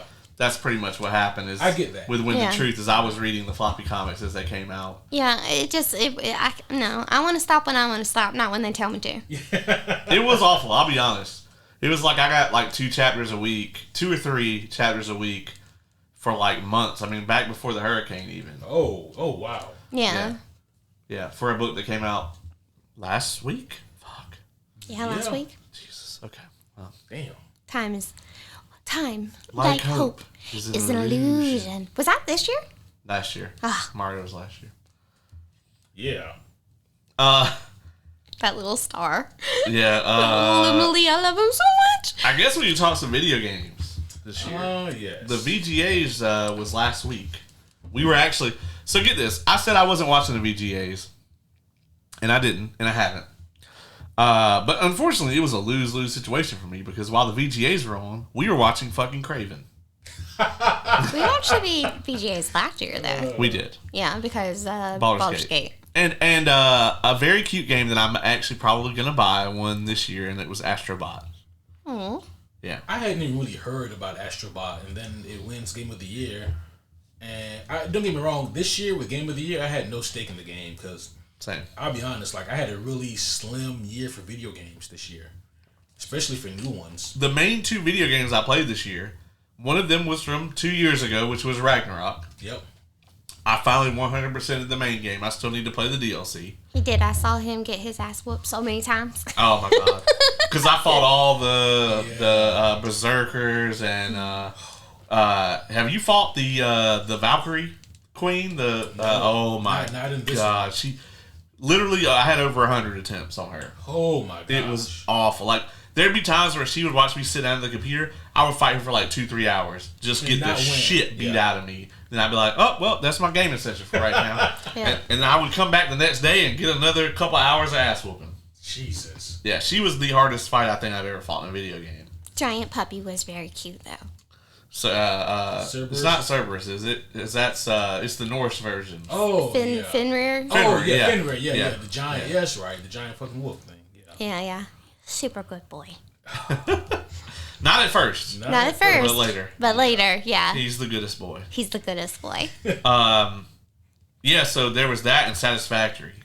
And it got a total snub at the Game Awards, which a lot of people were pissed about. I was watching some coverage where people were like, how is this game not even nominated?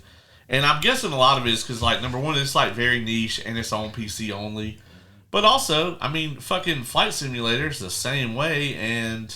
I mean, it gets nominated for stuff, you know. You, Jamie, and Jamesy had a great time. The jams were jamming. Yeah, all the jams. Yeah, we had our own server going, man, and I have like 400 hours on Satisfactory this year. Wow. Yeah, Jamie, hardcore. She was very. It was organized. She knew where everything was. She was top tier manager. Yeah. Yes, that feels like a trash. I think I would suck at that game. Yeah, I think at first I would probably be like, oh, this is cool. And then later I'm going to be like, all right, I'm going to... Like, this is a fucking mess. Who made this? Yeah, exactly. Yeah. That's actually the main reason I really wanted Jamie to play on the server with me is because she would keep me, as long as possible, she would keep me from making spaghetti out of my factory. And because if you very early on in that game just decide that you're going to throw shit everywhere, that will exponentially fuck you as the game goes on. So really, the game is like, how long can you keep shit neat? Yeah. You know? And then at the end, it's just very damn near impossible to keep it neat. But like, that's the point. Is like, you don't want to get there to that point until the end. Yeah. Yeah, but it's absolutely ridiculous. But it's such a great game. And we lost James about the time he found out that the game is math. Yeah. He was like, bless his little dyslexic heart. Yeah, he was like, I need math for school. Goodbye. And then he went and, played a game where you could shoot people. So yeah, when I came over and I was like, well, see, you need to output 1.9 of these per second in order to make one of these per minute. So you actually need to split this. And he was just like, oh, no. I think I probably would have built at that point, too. They have a calculator that you can press a button and it brings up a calculator in the game. There were several times where we would go to build something. And I'd be like, Jamie, hold on 1 second. I gotta do some math. And I would, get out, a pen and, scribble some shit, and, I don't do that. Yeah. Yeah, it was a lot. There's a lot of, but, those sorts of games, the kind of sim, management type games. Not The Sims. Anytime you tell people that you play these type of games, they immediately go to Civ or The Sims, and I really don't like either of those. I do like Civ. I like Sim City back in the day, but I think the last Civ I liked was 2. It's been a minute, but I also haven't played the new one. Okay, it's I like 5 more than 6, but 7's coming out next year, so I don't know. Oh, that's a video game. Was that this year? What? 7. 7 comes out next year. You mean Final Fantasy 7? Oh, Final Fantasy 7. Oh, yeah. That was this year, wasn't it? Yeah. Yes, it was. Rebirth was nominated for a Game of the Year. I would have been upset if it won. Watching your journey with Final Fantasy 7 Rebirth has been fascinating because it would be like, hey, this is actually pretty good. Then this is actually really good. I like what they did with this, and this. And then, I talk to you again and you've beaten the game and you're like, it's trash. And I'm like, what happened? The thing about Final exactly what Fantasy- you think happened. Yeah, the thing about Final Fantasy, right, is with the remake of 7, remake and rebirth, is in remake there are so many moments in that game where you can just tell that they were trying to make the definitive edition of something that happened in the original game. The thing that comes to everybody's mind is Wall Market. Yeah. Right? They took a section of the original game and they blew it up, and everything about it is great. Like, I think it's the definitive version of that section of the game. The way that they put the Hell House in there. Oh my god. Oh, that was fun to watch you get destroyed at. That was great. Yeah, because like I had this overwhelming like fanboy joy, and then this thing started whooping my ass. Yeah, me and Don were very impressed. We were having a great time watching. Yeah, like they're both in the room, and I'm like, oh yeah, I'm about to finish up this arena, and then I'm gonna go do something else, and then like they drop the Hell House, and I was like, oh my god, it's the Hell House, and then I was like, oh my god, it's the Hell House. Yeah, it was interesting. It was fun.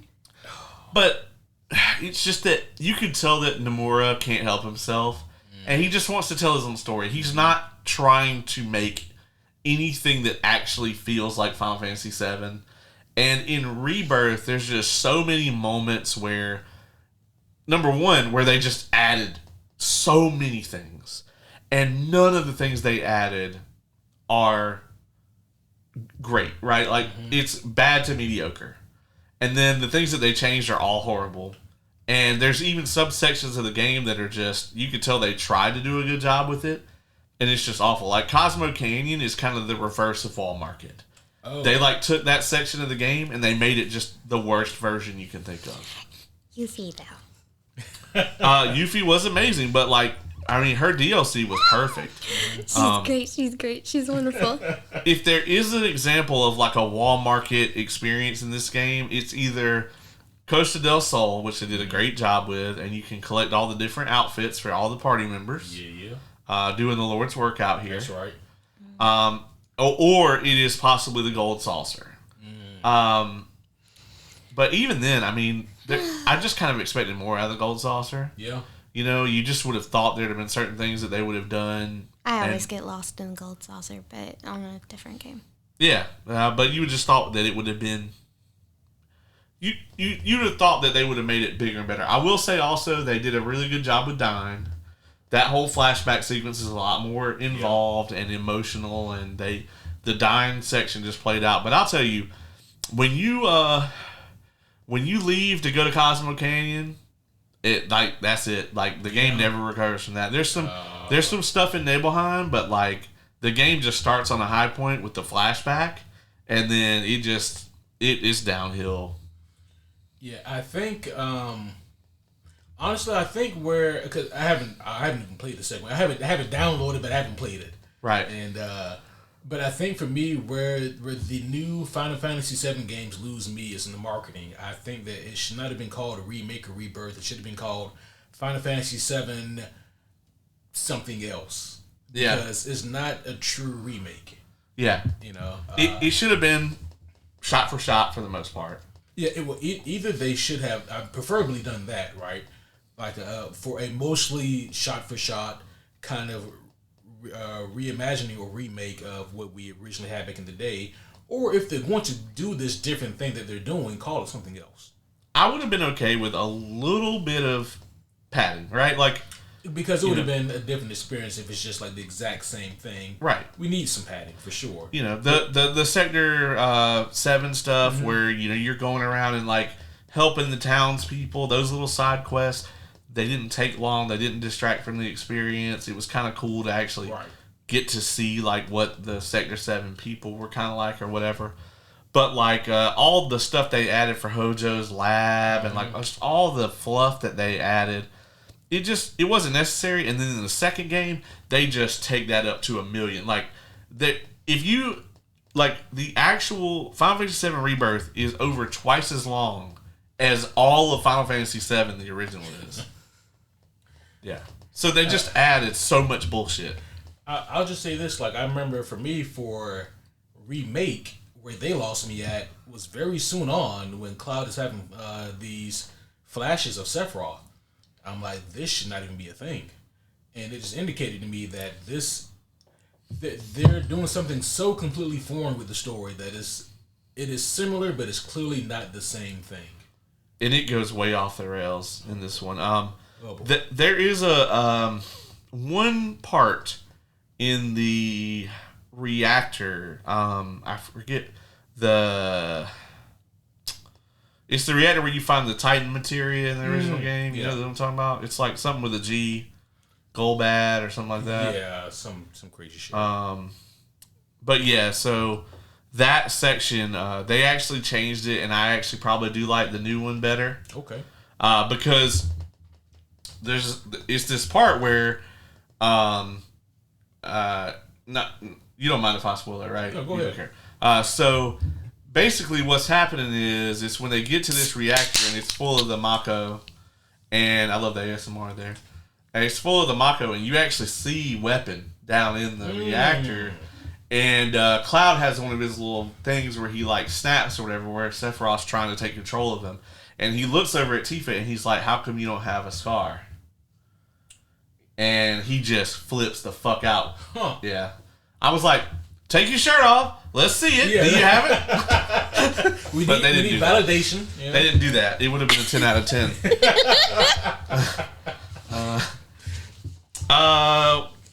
Let's see. We talked Satisfactory. Baldur's Gate 3 still won Best Community Support. Of course they did. It's my most played game of this year. I need to get right back to it, but now I'm kind of like I'm burned out at the moment. yeah. I did a lot of Baldur's Gate 3. I spent a lot of time not playing it, but now I want to go back. But now I'm like, well, shit. I need to wait for the new patch. Oh yeah, because there's another one, right? They're adding All the tons of classes. shit. Yeah. I know Jazzy is like all about Baldur's Gate. And they're adding more modding stuff. Like, I'm really excited. I think my next playthrough is going to be with mods. Yeah, I recently did a playthrough with so many mods. so many mods. It was a blast, but after that I was like, okay, I'm good for a while now. Like, I've put in total, I think around 600 or 700 hours, and I'm like, I'm good. I have a lot on it too, yeah. So I'm gonna go back to it definitely sometime, but I think I think what's Jim Cornette said. How can I miss you if you never go away? Yeah. I just need some time away from it right now. Wouldn't it be funny if, like, this patch comes out? Because, they said this last patch was going to be it. Yeah. It'd be funny after this last patch later, it was like, well, actually, we got one more. Expansion. No. That'd be amazing. Still love our picture with the cast. Yes. So great. They were amazing. They were absolutely amazing. I was starstruck. I could barely make words. They were really great. You went to their panel with us, though, right? Yeah. Yeah, they were incredible. I hope they keep making their rounds at all the conventions and stuff and get a lot more work and everything. And I just want to put this out right here. Whenever I see a fan casting on the internet for Baldur's Gate, I'm just like, shut the fuck up. Like, the cast is the cast. Right. They're right there. If you cast anybody else other than these people, like, your project is going to fail, especially if you cast someone other than Neil Newman to play Astarion. Especially, like, come on, man. The fandom will fucking riot. Yeah, it's almost disturbing, like, his specific fandom. Oh, I love him. Yeah, he had the longest line at DragonCon out of anyone. He's my favorite twink. I think he's a lot of people's favorite twink. I love him. Neil also, I think he just fits into... Neil is like, okay, if you just took every sexuality on Earth and was like, okay, how can we build a bear, a creature that the most people will want to fuck? And they came out with Neil. I had him as my alarm for like the longest time. He'd be like, "It's time to wake up, darling." But I had to take it off because it was just too soothing. And so I was like, "I'm sorry, Neil, you gotta go away." Oh, wow. He was so nice when we met him. He was like, Can I touch you? And then he was like, "Come give me a hug." And I was like, yes, you can. I was awful. My friend Nix, who is currently reading through Well of Ascension, Oh, okay. is also just a huge fan of his as well. So Jasmine was actually, I think, wearing an Astarian shirt today that said Astarian's juice box on it. yeah. Goddamn. That's something else. I also like him because he's like a new vampire, right? Mm-hmm. It breaks the trope. Even though he is old, it's not like, oh, he's this supreme ancient being. Like, nah, he's like bad at it. Yeah. Yeah. Plus, he also, like, all the girlies that want to be like, I can fix him. You actually could. Yeah, you really could. The red flags were there, but you could fix it. You could fix him. Which is why this game is a fantasy.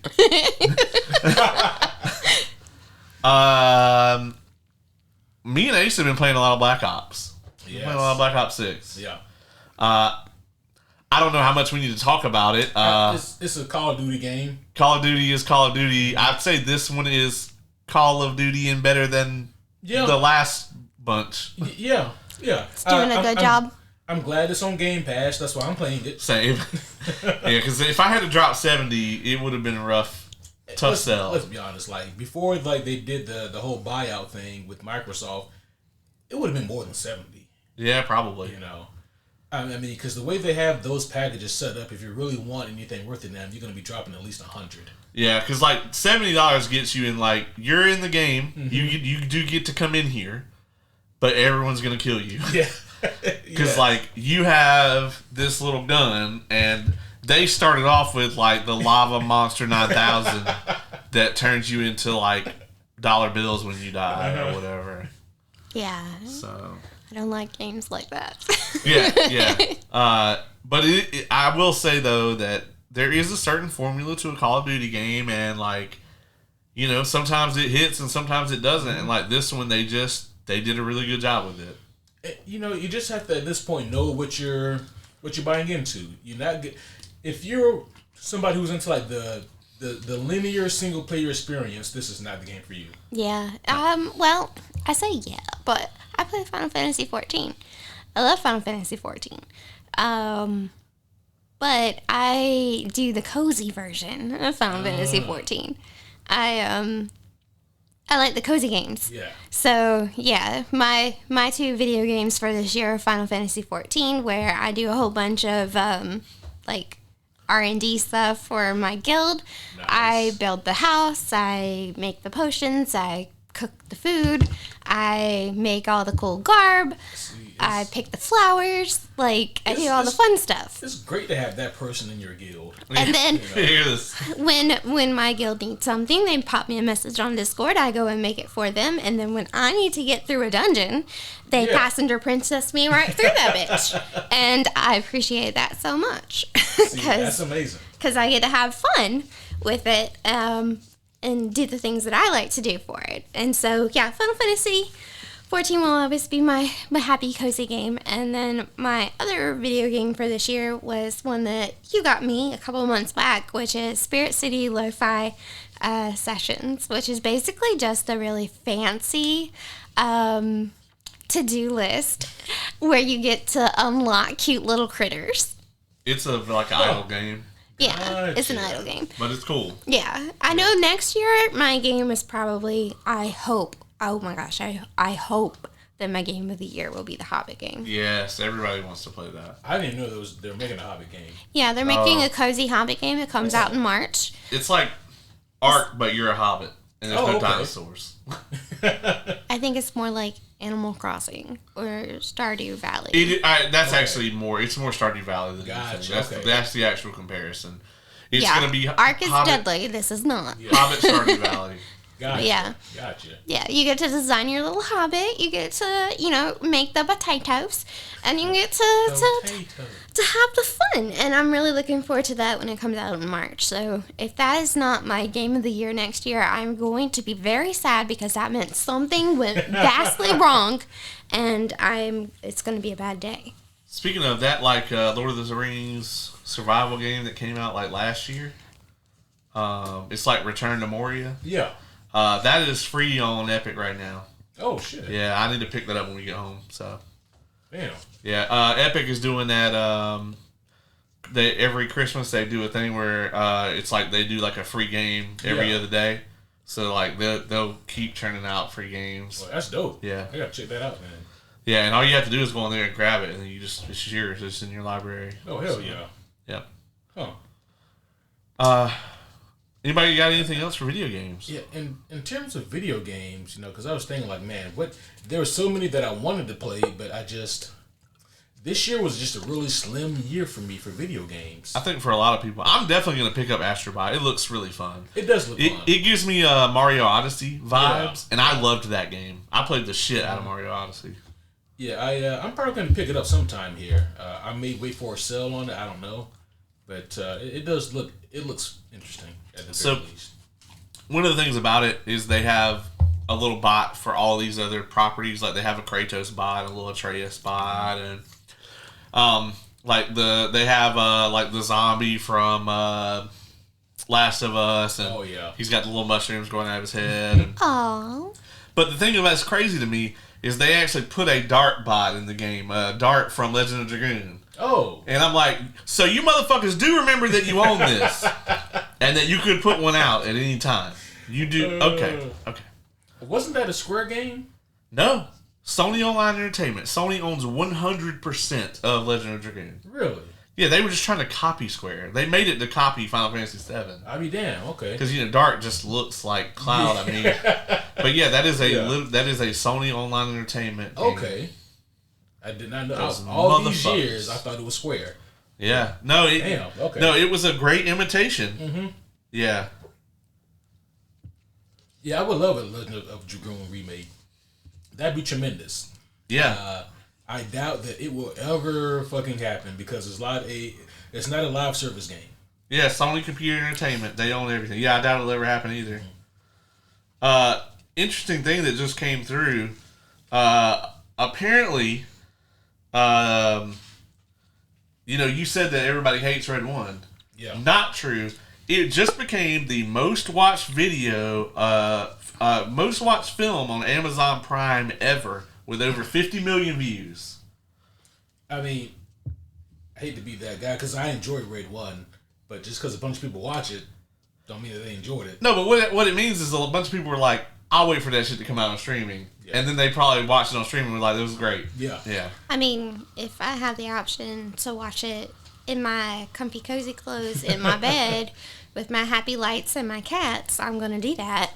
Well, we talk about this a lot. It's like studios cannibalize their own sales, right? Because now if nobody goes to see a thing, right? Like if everybody just stays home and it tanks at the box office, it's going to be on streaming in like 4 weeks. Like Joker 2 was on streaming in like, I don't even think it was 4 weeks. Man, Craven might be there tomorrow. Yeah, Craven might be on streaming when we get home. Like, oh, bless its heart. I mean, the movie hadn't even come out yet, and the news started breaking of Sony packing it up, and now they're talking about Sony is strongly like considering selling all of it back to Disney. Which, please do that.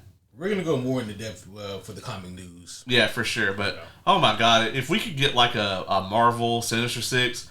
Like Sinister Six versus Peter and like a young Miles. You mean to tell me you didn't want to see Vulture and Morbius and Madam Web and Kraven and Venom as the Sinister Five team up against Null? Against Null? No, I didn't. What? I did not want to see that. No. But I'm telling you, man. Here's the story right now. It's like the Sinister Six come together. They try to take down Peter Parker. They almost succeed. He gets like super injured, and then like Miles has to like try to keep the city together while he recovers. And then Peter comes back at the end of the film, and they fuck him up. That's kind of that's fun. Yeah, that would be cool. You wonder how much of that they stepped on already, though. Yeah. I mean, with No Way Home. I don't know. I'm just saying because like I would love to see that, but it might feel similar. You don't do it in the next movie. I think you do it in 5. Mm-hmm. The next movie needs to be like as ground level as possible. Like, right. I would love for the next movie just to be Peter and a villain, and that's it. I don't think we're gonna get that. And Daredevil. Yes. Peter and Daredevil and Kingpin and some other villain. Right. All right, we're already unraveling it. Yeah. or raveling it. Which are we doing? I think we're unraveling it. on one end, but then the other end is getting grappled. Well, we have comic news coming up where we can expound upon this greatly. Let's talk books and comics. Actually, there's another video game. Oh. Yeah, so... we got a badass over here. I mean, you know, there's two more here that I want to talk about. One of them is actually a little bit surprising for me. So one of them is V Rising. I was able to play that. I played that a little bit with the homie Kevin. Yeah, he and I, we game like every Tuesday. We hope so. Always find something to do. V Rising was a revelation in our house. Oh yeah, you and yeah. I had everybody playing that shit. Like we had a server for a while. I think we had taken it down by the time you started playing though. Probably. But me, Dylan, Jamie, James, Don, one of Dylan's friends, like we had like 7 or 8 vampires on the server. Yeah, it was funny because they would move him around. They kept dragging me to random, like if you don't go to sleep in your coffin, they can move your body. Oh my god! And they would just drag me to like random places. They would put me somewhere in my castle and then build walls around me. Yeah.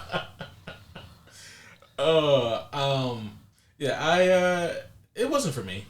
Really? Yeah, I just didn't care for the gameplay loop. Wow. Didn't really care that much for the mechanics. It was decently. It was okay when I played with Kevin, but even then I got tired of it and I just couldn't play it at all single player. See, to me, V Rising was like the epitome of that type of game. Like I feel like so many other games really try to capture that. Like it's in that same line with like Ark and Power World and like just kind of all those games that are in that sort of genre where it's like you have the base building and management and then you have a combat portion also. Yeah. And I feel like so many of those games just like they get one specific thing very, very right.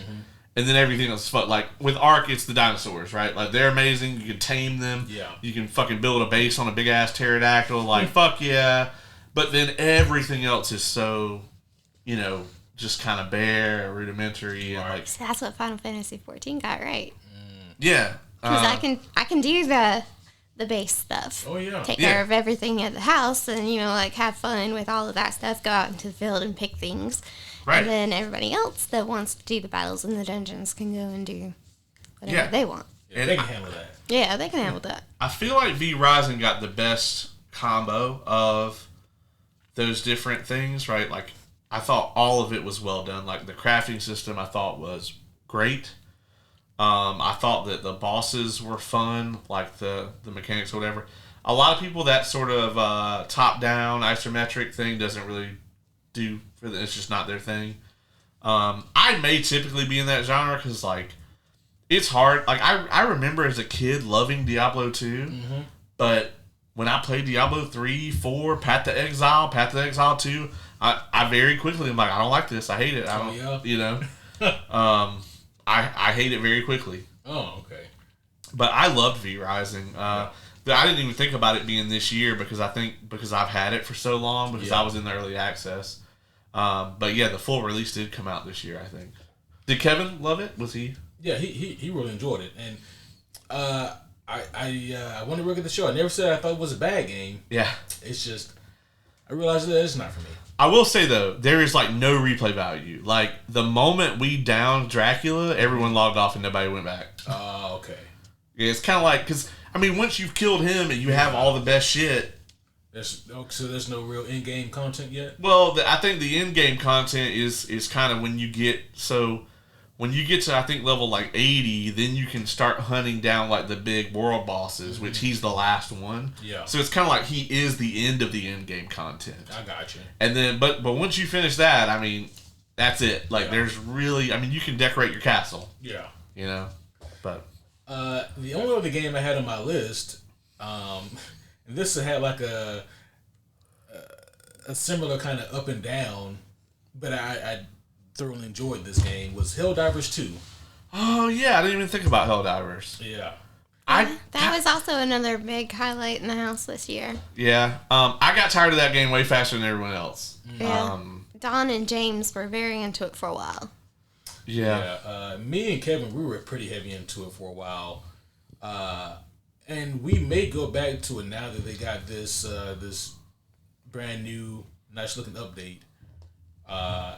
It looks really good, so we'll see.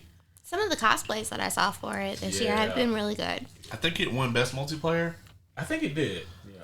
I like the concept of it. Mm-hmm. For me, though, a game like that, if I'm going to do the same shit over and over, it has to have something to hook me, like Call of Duty does. Yeah. There's always a gun to level up, or this new ammo type to unlock, or I want to unlock this operator skin, or you have to give me the carrot on the stick. I have to constantly, and I have to keep getting the carrot. You have to let me get the carrot. You tie a new one on, and then I'm like, oh, this carrot's stale. Give me that carrot. But with Helldivers, I think it's just the stick is just too long to keep me. Like, between unlocking things, if I got to go play 11 of these matches to get the next call down or whatever, like, I don't know. I felt like the progression was too slow to keep me. Yeah, you're right. And that's ultimately why me and Kevin kind of stopped playing it for a while. Yeah. But there's a bunch of new stuff they just recently added in. Because Kevin and I, we're actually, I guess, two of the only fucking people on the planet who played the first one. We played the shit out of Helldivers 1. Yeah, I never even heard of it. Yeah, most people haven't even heard of it. But. Yeah, I didn't. When they were like 2, I was like, when was the first one? I didn't even hear. Well, I know the developer never expected it to blow up like this. And the developer even came out and they were like, kind of similar to what happened to Power World, is it was like, if somebody wants to buy this shit, here's my number. Because they basically were like, we just don't have the infrastructure. Like, as an indie game, like a small studio or whatever, they could make the game, but then the supporting it, they just couldn't do. And I feel like instead with Helldivers 2, I think they signed a deal with the devil, with Sony. Did they finally reverse that shit where you had to have a PlayStation account? Right? Yeah, they did. I know Jamesy was pissed. Oh, everyone the game plummeted. Yeah. But see, here's the crazy thing, right? So I think it was during the VGAs where they made the announcement about the massive update they had, and they showcased all the cool new stuff you could do. Well, that very same weekend, people came back, and the ironic thing was, I think it was about 200,000 players returned to the game, and obviously their servers were not prepared for that. It was like a massive jump from what they were expecting. And so, there were a lot of people who were looking forward to getting back in, and they couldn't. So. Those Black Ops servers are struggling, too. Mm-hmm. I don't think they prepared for, how big the game was going to be on Game Pass. Yeah. How many people want to play this game but don't want to pay $100 to do it. Right. Crazy how that changes things. Yeah, because I know, it's been out for a couple weeks, and, you can get into a match like that. I mean, there's so many people on it. So. But, yeah, that's all I have for video games. Yeah, well, Let's go to books and comics. I know that this is something that is of interest to everybody here at the table. This year is special to me because I think I got the most people to start the Cosmere out of any other year. I think you did. Yeah, good job, babe. How are you going to top next year? As you know, Mistborn just hit the New York Times bestseller list for the first time after being out for 18 years. Which is amazing. Yeah, that doesn't happen usually unless there's an adaptation, like a movie or a TV show or something. None of that happened. It's just pure groundswell hype. So I think next year, maybe my goal for next year will be to get enough people into Stormlight, because that is the harder jump. It is much easier to get people into to go. Okay, well, here's Vin, and here, just read. Mm-hmm. That is a lot easier than. So I want you to know that there's this planet, right? And there's giant fucking crabs everywhere, and mental health is superpowers, and I got enough trauma to have a sprint, man. Yeah, and there's these weird fucking CGI things that are everywhere. And that's the plot. Go for it. And and by the way, here's the book.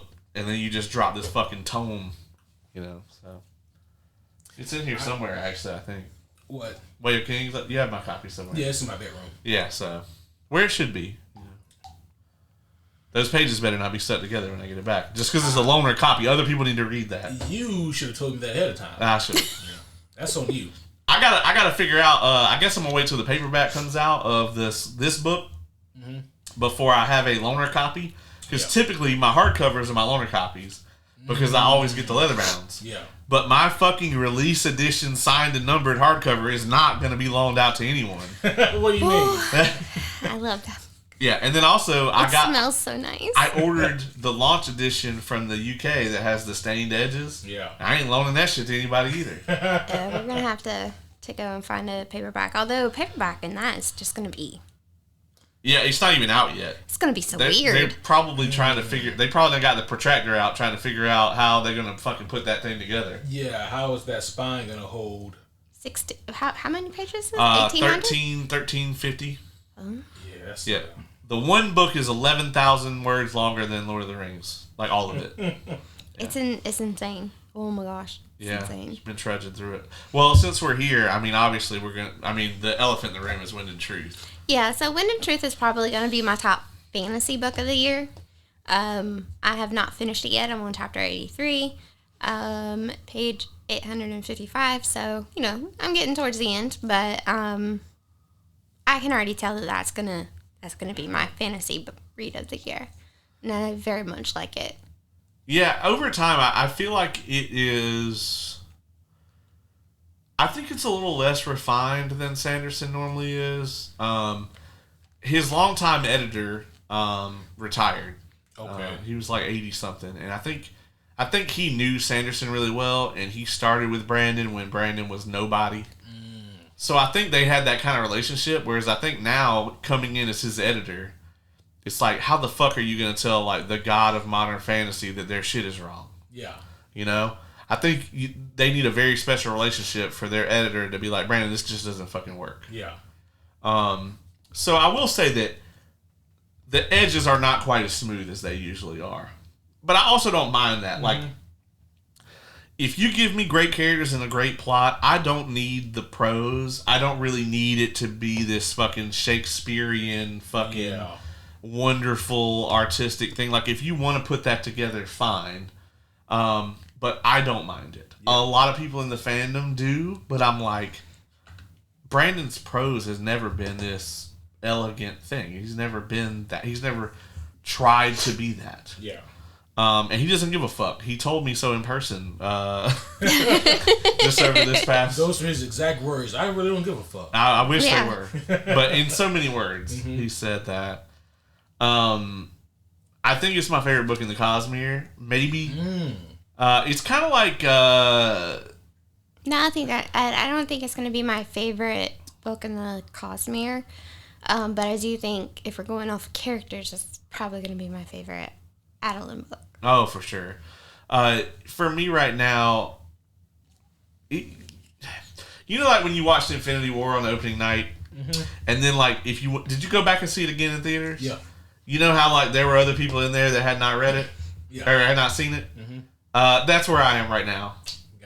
That's me. Yeah. As I'm watching other people finish it, and I'm just like, yes, know the things I know.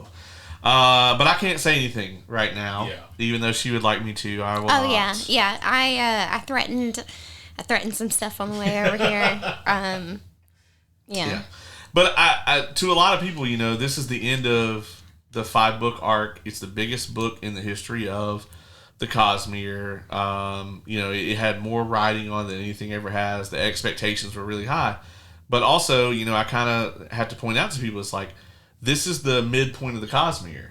That everything was not going to get buttoned up. Yeah. It's not even the end of Stormlight. It's the halfway mark of Stormlight. So, there's 5 more Stormlight books going to come out. So, like, everything wasn't going to be all nice and neat and buttoned up at the end of this book. So, what I wanted for my expectations is I wanted to be absolutely blown away, which I was.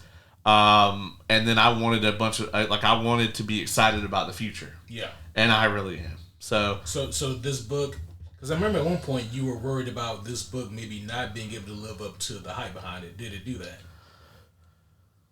I think for me, it certainly did. It did not give me. There were things that were longtime theories of the fandom that paid off in this book. He wasn't going to try to do some shit where it's like, oh, I've been laying the groundwork for this, but since everyone's already figured it out, I'm going to change it. Mm-hmm. You can tell he never did that. Good. But he did fulfill them in ways that you maybe didn't expect. Yeah. And I thought that was great. So it's like the theory was right, but here's how we got there was different. Yeah, you didn't get quite this. Yeah. And then there was a lot of things I thought might happen in this book that didn't. I will not elaborate on this, but at the very beginning of this book, I was like, well, here's two characters. Actually, I was like, here's three characters. These two characters are certainly safe. No, I said, I'm scared this character is going to die. I said, this character is absolutely safe. And I said, this character is almost entirely going to die. And all of those predictions, I think, were wrong. So, yeah, it was something for sure. And it left me really wanting to know what's going to happen. So, damn. Yeah. I mean, that's like a great kind of encapsulated hype machine review for it. It hurts me that I have to wait all this time for the next book, though, right? Yeah, so what's the time frame? The earliest we could get the next Stormlight book is 6 years. Yeah, it's a hot minute. The latest could be 10. So. But in between there, we're going to get other books. We're going to get, like, Era 3 of Mistborn. Yeah, and 2 sequels to Warbreaker at a minimum. And I'm like, that's only 5 books. There's no way he's only going to write 5 books in 7 years or whatever it is. That's crazy. So I really do think he'll probably put out those 5. Maybe write 1 or 2 other things. He might write a Stormlight novella in there somewhere. We still don't know what the fuck is going on with Rock. Yeah. So he left that open for him to go back to it. But, yeah, I mean, at some point, you know, I think he's going to start on it sooner rather than later. I don't think he wants to be rushed the way he was with this book. Mm-hmm. Because from the time that he turned in the first copy to the time that this book went to print was like incredibly short for a book of this magnitude. It was less than a year, I think. Damn. Because he went and wrote 5 fucking books during the pandemic, and so he kept having to stop his editing of Stormlight and go, oh, well, I've got to put Tress out. Okay, well, I got to go edit that for a month. Okay, well, let me go back to Stormlight. Mm-hmm. So I think he probably won't do that to himself next time. I also hope that this new book is shorter because I think he is pushing the physical limits of what a hardcover can hold with 1,350 something pages. Yeah. And there's no arcanum in this book. The book goes to the last page. Oh. Yeah. Wow. And the text is small and the pages are thin. Yeah. Yeah, it's like Bible pages. Yeah. And for it to be that many pages in that size of a book. Yeah. I mean, literally, if you open up the back cover, it's like the cover, and you flip that open, and that is the last page of the story. Wow. There's no... and it wouldn't make sense for there to be an arcanum because Chris is off-world by now. She's done said, fuck this. Mm-hmm. I do not want to be here. Mm-hmm. So it wouldn't make any sense, actually, for there to be an arcanum in the back. So... Well, shit. When you put it that way. Yeah. That tracks. Yeah, do you got anything else you want to add? Okay, yeah, I have lots of... I have categories, okay? So my favorite fantasy book is gonna be Wind and Truth. My favorite whodunit book this year was Ghost Child by Caroline Ovington. It's Ghost Child? It's an Australian book. It was very, very good. Oh. Very much enjoyed that one. And then my favorite smutty book was Losers by Harley LaCroix. It was Polly Book, so that was fun. Oh. Shout out to Leah for recommending that one. Yeah, super loved it. It was great. That's all I can say about that one. Is it hot in here? Your face is... Yeah, that one got spicy. Okay, my favorite audiobook that I listen to, I have been super into the Harry Dresden Files by Jim Butcher. And the guy that voices the audiobooks is Jane Marsters, Spike from Buffy. You mean Piccolo? Yeah. Yeah, he also does Piccolo. Yeah. So he's the voice of Harry, and it's just I'm just eating that up. It's so good. I love it. Once I realized that it was Jane Marsters, because I knew the voice and I heard the name, but I didn't click. And then I'm like halfway through the first one, and I was like, wait a second. He just said something that kind of like had the same inflection of something that Spike said. Yeah. And I was like, I know that like tone. And it was very nice to go back and realize, oh, okay, all right, it clicked. I know who this is now. But yeah, so those are my favorites. If you also like audiobooks, I highly recommend anything that Kurt Graves reads or Michael Leslie. Both of those are really, really super good narrators. I very much enjoy them. They don't get monotone like some of them can. Right. So it's nice. I like to listen to audiobooks when I am doing something that is complex with crochet when I'm working, and so it's nice. I also like to listen to audiobooks when I'm doing stupid puzzle games. So Susie Jackson that does the Skyward stuff. Yeah. She's incredible as well. Yeah. Yeah. I did listen to a couple of like theatrical audiobooks, and while I do very much enjoy those, I almost feel like they take that I like listening to those if like I'm on the plane ride or a long car ride or something like that. But if I'm trying to focus, I don't want to do that because I might as well just watch a show. Yeah. I'm kind of like has that vibe. But, the A Court of Thorns, ACOTAR, The Court of Thorns and Roses was very nice. I enjoyed that one. But I read, so far this year, I've read 132 books. Lord. Yeah. Sheesh. I've read like 7. Seven. Just 7. And when the truth, I think that should count as like 4 though. Yeah, so. right. I mean, yeah, if we're going off of a word count. Yeah. So for me and my sister, when we were younger, we used to see who could read most books in 1 year, and we had a rule that if it was over 500, like every 500 pages counted as his own book. Yeah. So that way, when I would read these books that were like over 1,000 pages, I would count that as 2. I read the Old Testament. Right. I think we have to talk about Absolute Batman here. Oh yeah. Because what is it at 500,000 copies? Now? I think so. Yeah. That's just issue 1. Yeah. I mean, comic books.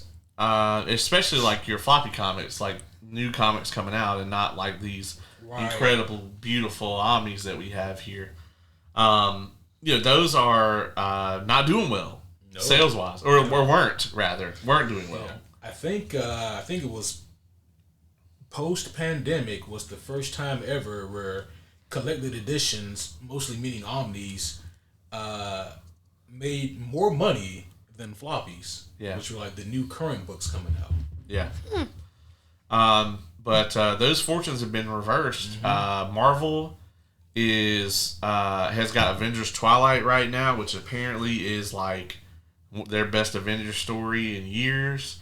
I have not read any of it myself. But on the DC side of things, they have these new Absolute series. They have one for Superman, one for Wonder Woman, and one for Batman. And all 3 of them are selling like hotcakes. I mean, they're sold out everywhere, especially Absolute Batman, which, as we said, like it's over 500,000 copies for issue 1. So yeah, that's cool. Yeah, so they tremendous amount, and a lot of people were just curious to see what in the world this Bat Tank is gonna do. Yeah.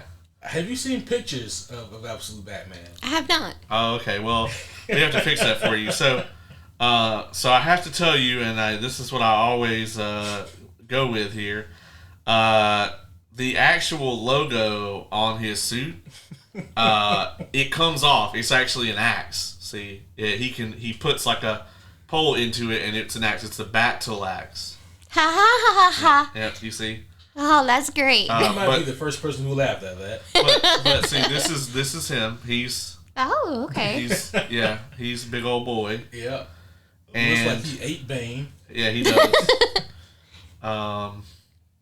But yeah, this is the whole ordeal, and there he is with the battle axe. Nice. Yeah, and so they changed his whole origin. Like, he's not rich. Mm-hmm. I think he is still an orphan, right? Like, he was, but he was like adopted and he became a civil engineer. Well, spoiler alert, only one of his parents died. Oh, right. Oh. Yeah, that's right. Yeah. That's right. But yeah, he's like a civil engineer. He's not rich.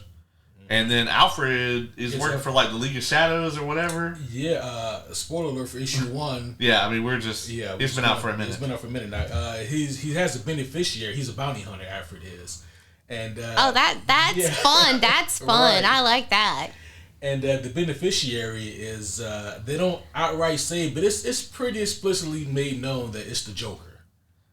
And we don't know what the Joker is like yet in this setting. In this world. So that's going to be really interesting when we do get that reveal. But people who have worked for him, they say, you should never call him that because he hates jokes or something along those lines. So that's going to be interesting. Batman still doesn't kill, but he does in fact have a giant battle axe that he will use to dismember people.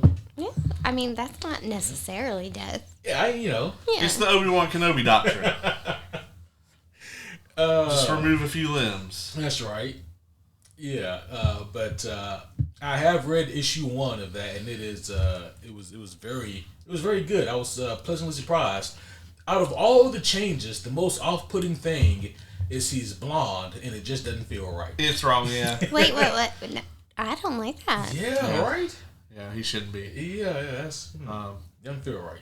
He can have the axe, but he needs dark hair. I want to read all 3 of them, because they gave Diana like a big-ass anime sword. Yes. Really? Yes. Oh, that's fun. Yes. Oh. Yeah. It would also be fun if it was invisible. Oh my god, that'd be terrifying if you're fighting her. Yeah. I know, right? Like, only she can see it? Yeah. Oh my god. That's lovely. I feel like that'd be really hard to animate, but they figured it out. Yeah. They did it with the jet back in the day. Right. There are ways to do this. Yeah. I mean, so like obviously in terms of books that I read this year, I got to go with the Mistborn trilogy, and you got to throw in A Secret History along with that. Oh yeah. I mean, tremendous. And again, it's one of those things you had to think, like, did I start that this year? And yeah.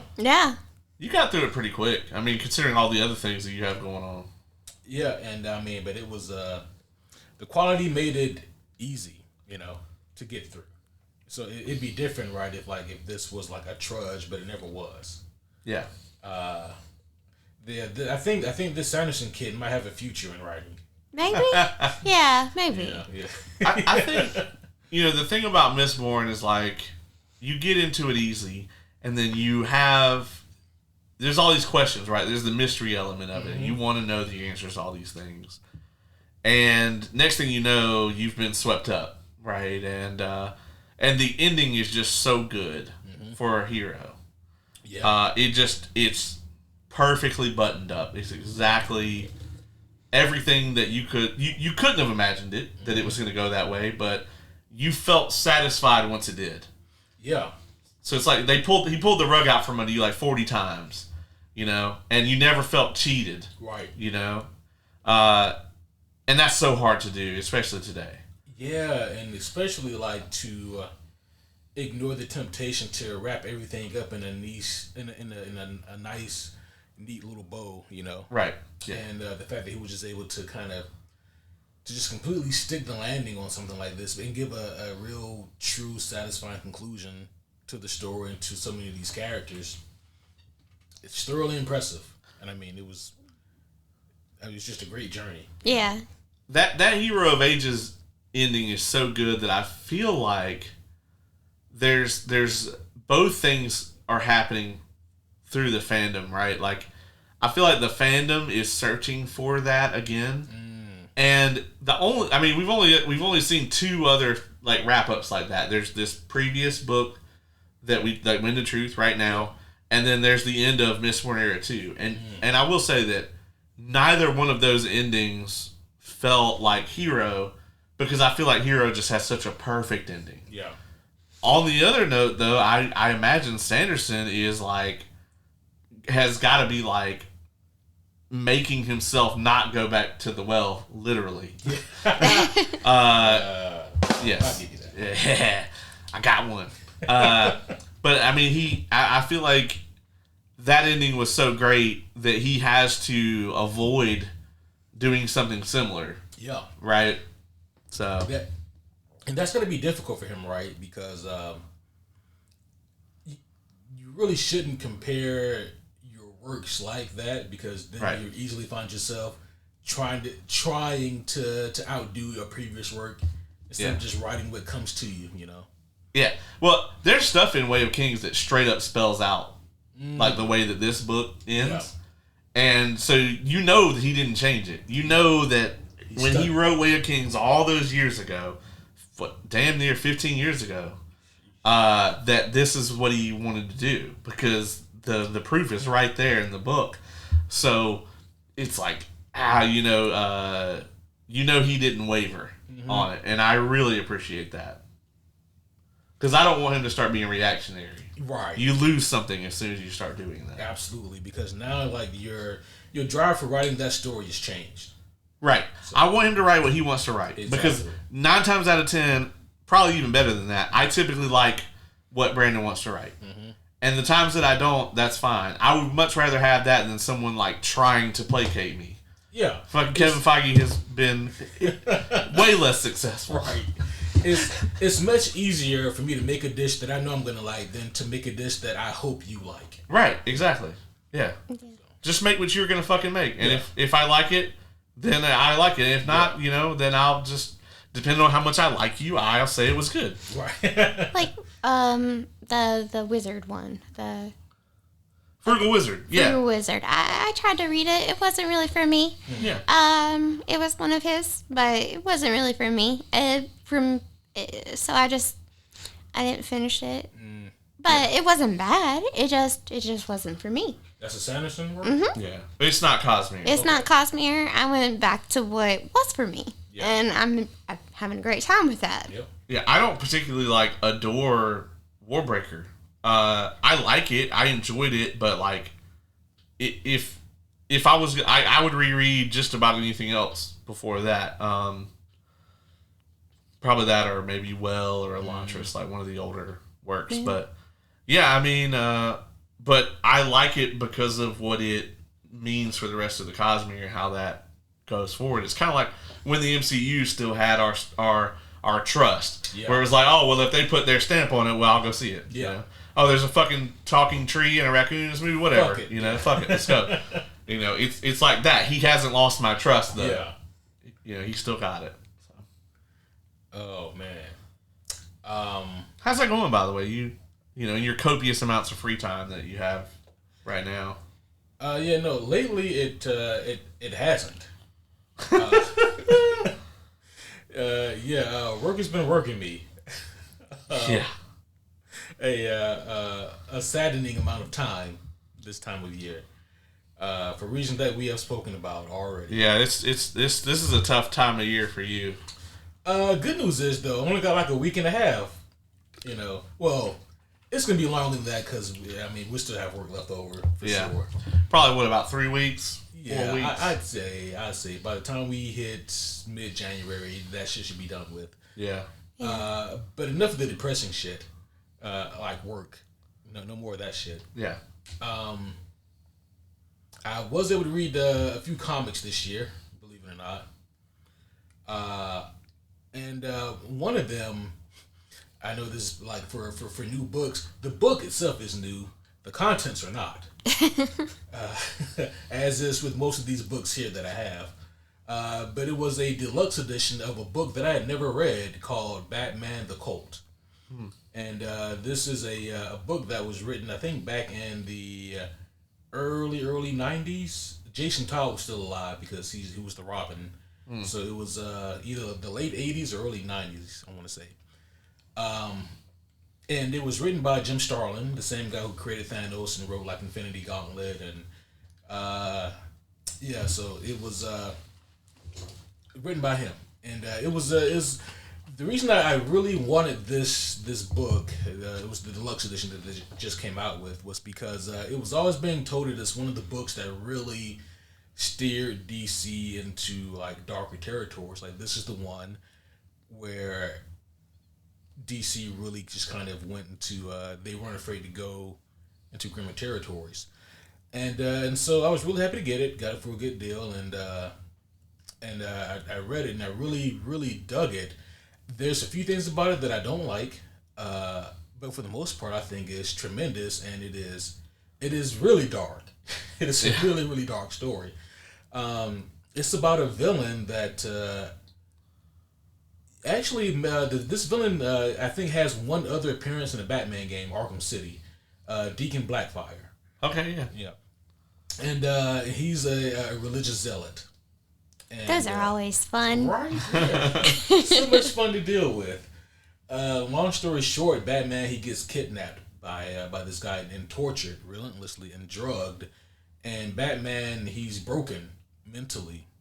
And he ends up, at least for a while, working with this Deacon Blackfire, who claims to be this Native American who has existed for hundreds of years through various means, and his whole goal is not unsimilar from Ra's al Ghul. He wants to overthrow society and build it back up right into something that it should be. There's too much crime in Gotham, and Batman's methodology isn't working. So at first, the people of Gotham are with Blackfire, at least in theory, because he's killing people, but he's killing the muggers who robbed my mother last week. He's killing the murderers out there. But then it's like he's killing that teenager who stole to feed his family. Oh, he's killing. Oh, they're killing jaywalkers now. Oh, okay, so it's now they're killing people who don't want to fall in line with Deacon Blackfire, and it gets bad. It gets really bad. And so there's a lot that happens that I won't give away here, even though the story's like 35 years old. But there's a lot of really interesting decisions that happen in that book, and yeah, there's just some dark shit that happens there. And I was like, okay, yeah, so this book did in fact earn this title. one of the stories that gets DC like is really dark label Batman. So very interesting book, very good book, I would say though. nice. Yeah. One that's not new by any means, but was new for me this year was The Button. I haven't started on Doomsday Clock yet, or Saga. I gotta get on both of those. I gotta get on those too. But I did read The Button, which is the prelude to Doomsday Clock. It's the build up to it, and man, I'm telling you, if they keep that momentum, because The Button was amazing. Yeah. It involves three characters that I really like. It involves Batman, it involves Eobard, and it involves Flash. Eobard being Reverse Flash. And the thing that I really just love about Eobard Thawne is just how fucking he's just the biggest dickhole in any universe. He doesn't have this intricate villainous backstory where he fell in a vat of goo and that made him bad or whatever. No. He was born a fucking conniving evil piece of shit, and he just is that in its fullest. And all the way through. Typically, a one-dimensional character like that would not appeal to me, but the way that they just lean into it with him, like, I don't think you haven't seen Flashpoint, right? No. Well, like at the end of Flashpoint, spoilers for like old shit here. At the end of Flashpoint, like in this alternate universe, Bruce's dad is alive. Like Bruce died and his parents lived. And his dad became Batman. His mom became the Joker in the Flashpoint universe. So like when Barry Allen shows up there and his dad's like, "Oh, you know my son," blah blah blah blah. Like he writes Bruce a letter, and Barry takes the letter from his father back to him at the end of that. And there's this amazing scene where, like, you see Batman reading it, and he's just crying. Aww. And fucking Reverse Flash tears it up just to be an asshole. Like, yeah. Like just to be a dick. Like, no other reason. He's never even met this Batman before. Just because. Just because. Like, he's like, oh, your dad wrote you this letter? Bro, I fucking hated that guy. Yeah. He does it more. He's a dickbag. Yeah. But it's also like, your dad stabbed me. Yeah. Man, yeah, the buttons, and it starts off hot, and then it just never really slows down. Yeah. You know, I mean, you get to see Batman get pummeled for like a minute straight. And each panel is 1 second. Yeah. It's fascinating because Batman, he's on the phone with the Flash, right? And like the Watchman button has shown up in the Batcave, and he's talking with Barry about it. He's like, hey, I'm trying to figure out this thing, but, you know, you and me together, 2 detective brains, we can probably figure something out. 2 forensic people. And Barry's like, yeah, I'm wrapping up something here. I'll be there in about a minute. And Batman goes, all right, you're on the clock. And then on the comic book pages, a clock pops up, and it goes from a minute, 59, 58, and then, like, after 3 seconds, Batman hears, like, a whoosh, like someone running in. He goes, oh, Barry, you're actually early, and a voice goes, no, not Barry, the reverse, quite actually. And it was Reverse Flash, and then from that moment on, like, each panel is like Batman getting the shit beat out of him. And what's funny though is that if you look at the time, Reverse Flash is able to punch him like 4 to 5 times in a second. Yeah, there'll be one where it's like 58, 58, 58, 58, and every time it's like him just... Oh, that's lovely. Yeah, and like Batman is still getting some hits in because he's fucking Batman. Yeah. Yeah, there's a point where he's like, yeah, and if I could hit you if I could just get you to stand still, and he like stabs him through the foot with a batarang. Yeah. Yeah. This sounds fabulous. It is. It's at the house. It's very short. I need to read it. Yeah, it's like not even a quick. It's a quick read. Oh yeah, it's a very brief read, and then because it was the original idea was for it to be like just your prelude to Doomsday Clock. DC, they did take their time with releasing Doomsday Clock because I guess they didn't want to fuck it up. Yeah. And so it ended up coming out like 3 years after the button. Yeah, that's crazy. Yeah. It was well received though, if I recall. It was. Yeah. I mean, it all depends on who you talk to, right? Like, people like me really enjoyed Doomsday Clock, which is supposed to be like a sequel to Watchmen, for bringing them into the DC universe proper. But if you're one of those people who are expecting it to be every bit as good and as innovative as the Watchmen, it's not going to be that. Right now. You know? Well, I'm not a huge fan of the Watchmen. She's not a big Watchmen fan. Understand. I find them to be boring. Oh. I know, right? I'm so sorry. I'm so sorry. He's like, how many times have I had you on the show? You could have told me this to begin with. Now I gotta go delete all your episodes. I've tried. That is my favorite comic book of all time. Now you haven't. To be fair, I haven't read it. I've only watched it. You've only watched the Zack Snyder, and I did not like it. Okay, you should watch the animated and see if that. I will. I'm willing to read it, and I'm willing to watch the animated. But the movie, I found it to be boring and predictable, and I didn't like it. Well, it's Zack Snyder, so I don't know what to tell you. I will let that slide, Mister. I like the Marvels. I mean, it's better than a lot of shit Zack Snyder put out. Look at that. How about that Suicide Squad, the original? I'd watch it over that. Suicide Squad. Yeah, the first one, the 2018. Oh, that wasn't Snyder, but he was running DCEU at the time. He had shit all to do with his stamp of approval was on it. Fucking hell. He was the Kevin Feige at the time. Oh, fuck. Well, by that measure, fucking Nolan was like, yeah, stamp of approval for BVS. Oh, yeah, okay. That didn't happen.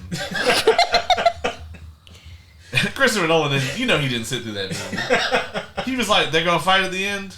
Okay, all right, yeah, sure. So I got a thing that we can talk about for 2024. I know that we, as a collective, went to a lot of events. What were your favorite for the year?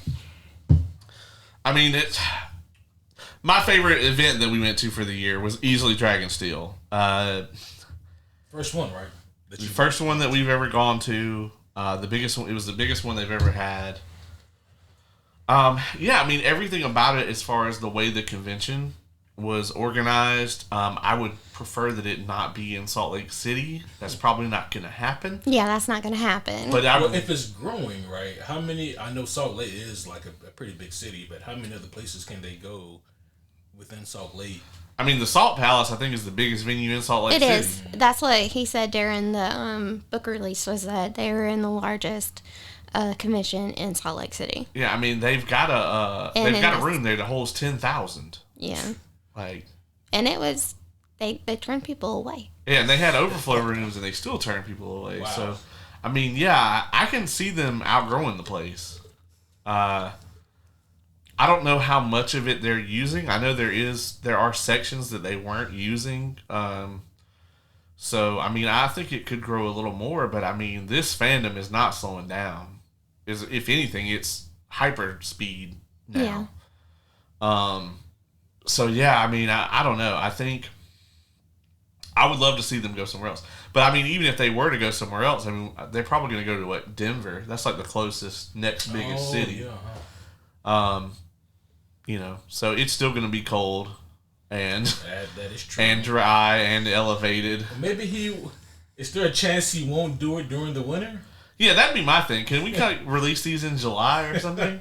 When I would love to escape here for a week. Yeah. And not be like, I need the humidity.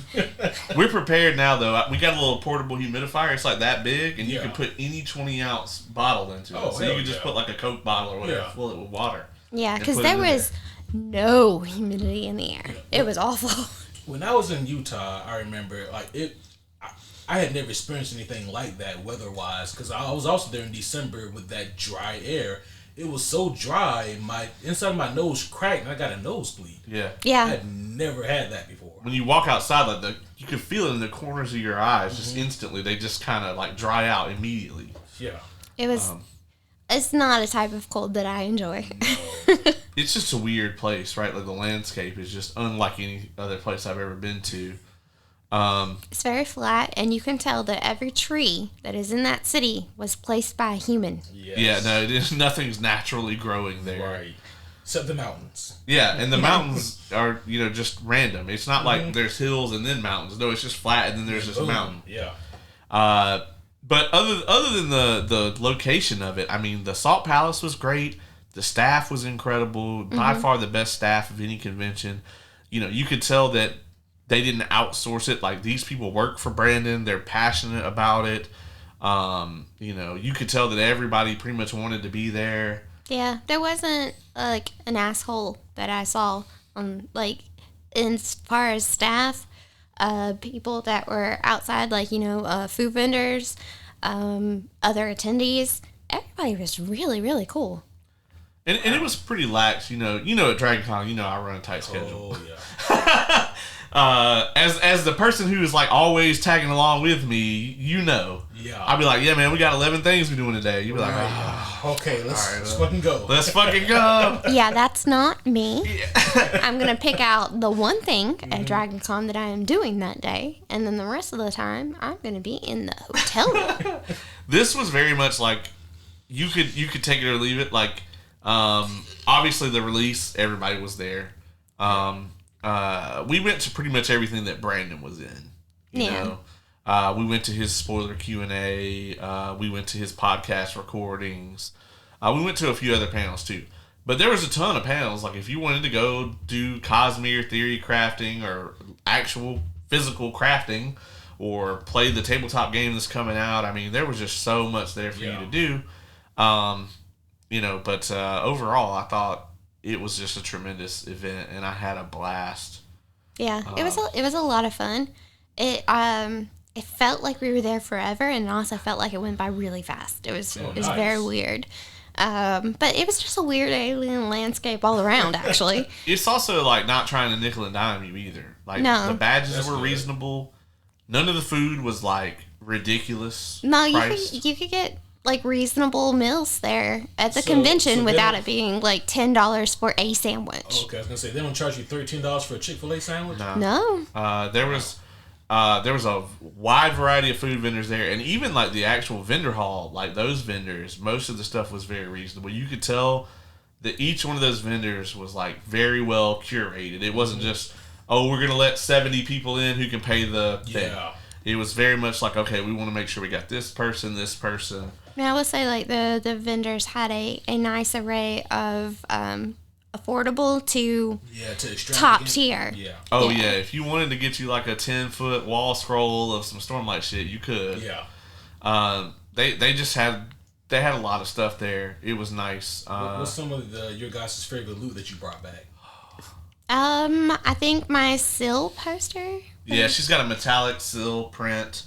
It's really good. I really love this shirt. I love my Vin shirt that I got. I got a Vin shirt. Oh, nice. Yeah, it's really cool. It's got her like going across the rooftops Yeah. with the dagger. Yeah, it's a darker tone shirt, and then the Vin on it is kind of like a dark, deep maroon. Yeah. And so it sort of blends in, but it doesn't really. And it just kind of reminds me of like, do you see her in the mist or not? Yeah. Like it kind of gives that vibe, and I love it. I also got new dice, which was nice. Oh. Yeah. We both got some dice. I got 3 sets of dice, and one of them is official Dragonsteel dice, so that was cool. Nice. Yeah, for the new RPG that's coming Yeah. up. So You see, he's using the D20 system, right? yeah, but there is a plot die, kind of like in Edge of the Empire. Okay. So Yeah, so- which honestly is a D6 that looks very weird because 2 of the sides don't have anything on them. yeah, Yeah, so very much like Edge of the Empire then. yeah. In that regard, yeah. Yeah, I was like, I think your D6 is messed up. Then I was like, no, wait, you got 2 of them. Then I was like, oh, okay, this is a plot Yeah, die. at first when I bought it, I did not realize that there were 8 dice in there. And then I was like, oh my gosh, thought that there are 8 dice in here. He's opened it now, but I got Dylan a Christmas present from there, and it's Wayne the Hat Toilet Dragon. paper? Okay. Oh, yeah, we did give No, him we that one gave as him well. that too. Okay.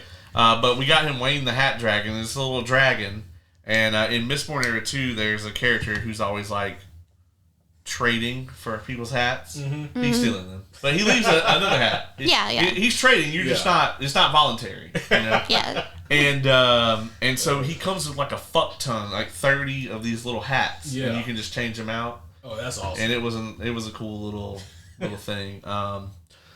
My friend Leah got a giant metal Nightblood, which was nice. Oh, that sounds cool. Yeah. She also got a signed leather-bound Warbreaker. Very, very pretty. Yeah, I bet. Yeah. It's a nice one. So there was a lot. We also got pajama sets. Yeah, we did. We got pajamas. And I got a crochet kit that I'm going to be making soon of a cherry. So I'm very excited to make cherry. Random rabbit hole here, just for a second. You said pajamas. Does anyone else here remember the show Bananas in Pajamas? Yeah, I do. Yeah. Okay, thank you. Yeah. It's not a fever dream. It was real. Thank you. You're welcome. I wasn't really sure there for a second because I asked some other people about it and they looked at me like I was. Yeah, I've been there. Yeah, it was real. It was real. I went through that with not too long ago with Attack of the Killer Tomatoes. Is like my brain was trying to figure out if that was just a South Park skit or if that was a real thing that really existed. Was it a real thing? Yeah. Attack of the Killer Tomatoes. That was like the theme No, that's the song. Huh? Yeah. You remember it. I remember. Okay. Yeah. All right. I'm starting to think Kay may just be saying that she remembers shit that she really No, doesn't. dog. No, I remember. Yeah. Yeah, no. It's the thing. Yeah. There's no way that you remember both Bananas and Pajamas and Attack of the Killer Tomatoes. That's just... Look, okay, I had a weird childhood. Yeah. Yeah. There it is. Oh, wow. Yeah, it was the whole thing. It ran from 1990 to 1991. I'll be damn. 21 total episodes. It was on Fox. See, that's why I remember it, because Fox, I was able to watch Fox for a little while until because Fox had Power Rangers on it. Yes. But I was not able to watch Power Rangers anymore after some kids decided to play Power Rangers and they accidentally killed one of their friends, and my mom was like, Power Rangers is evil, you can't watch this. Nobody we knew. This was on the news. Yeah, this was on the news. And so I was never able to watch Power Rangers or anything on Fox again.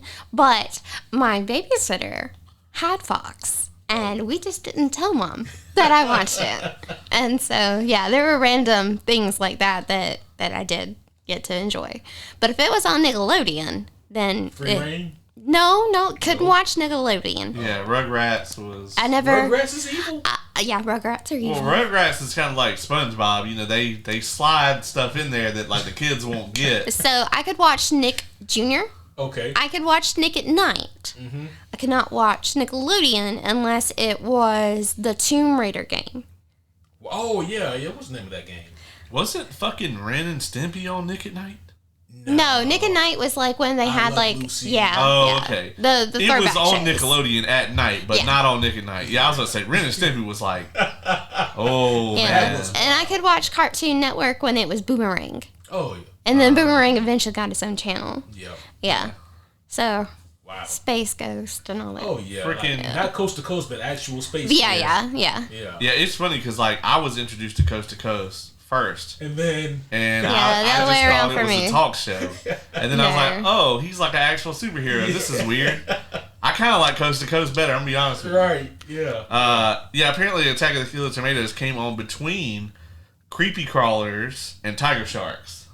Oh. And this was, you said 1990? Yeah. Yeah. Wow.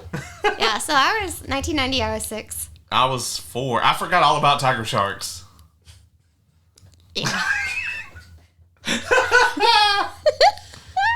So 2025 is like it's going to be a great year. 2025 is going Oh, to be yeah. so much fun. I'm very excited about it. I have an amazing event lineup already for the year, and I'm super stoked.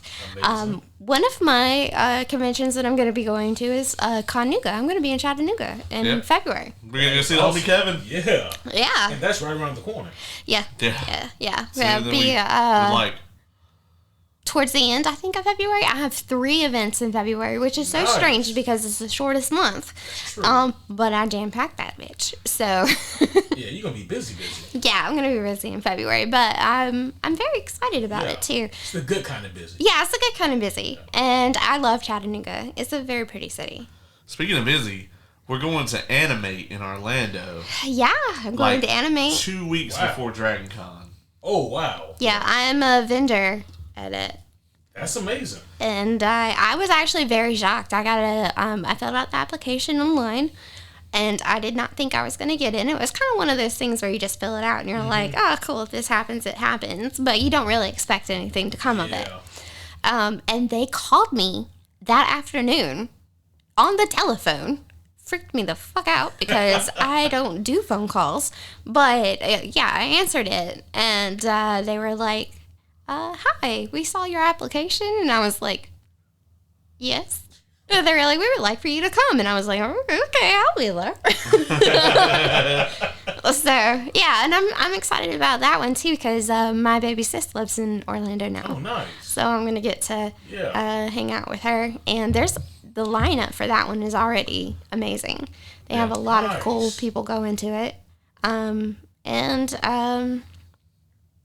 The lineups for Momo are already coming around, looking good for that too. And I'm hoping this year at Dragon Con, I will actually, have more than one day to experience a con. I'm gonna tell you, it like for me every year it's kind of like, Dragon Con is where I get to like just chill. I know that's weird because that's not what I do at that. No, con that at is all. not at all what you do. But it's like, I think it kind of comes down to like all the other cons that we go to some degree are business to me.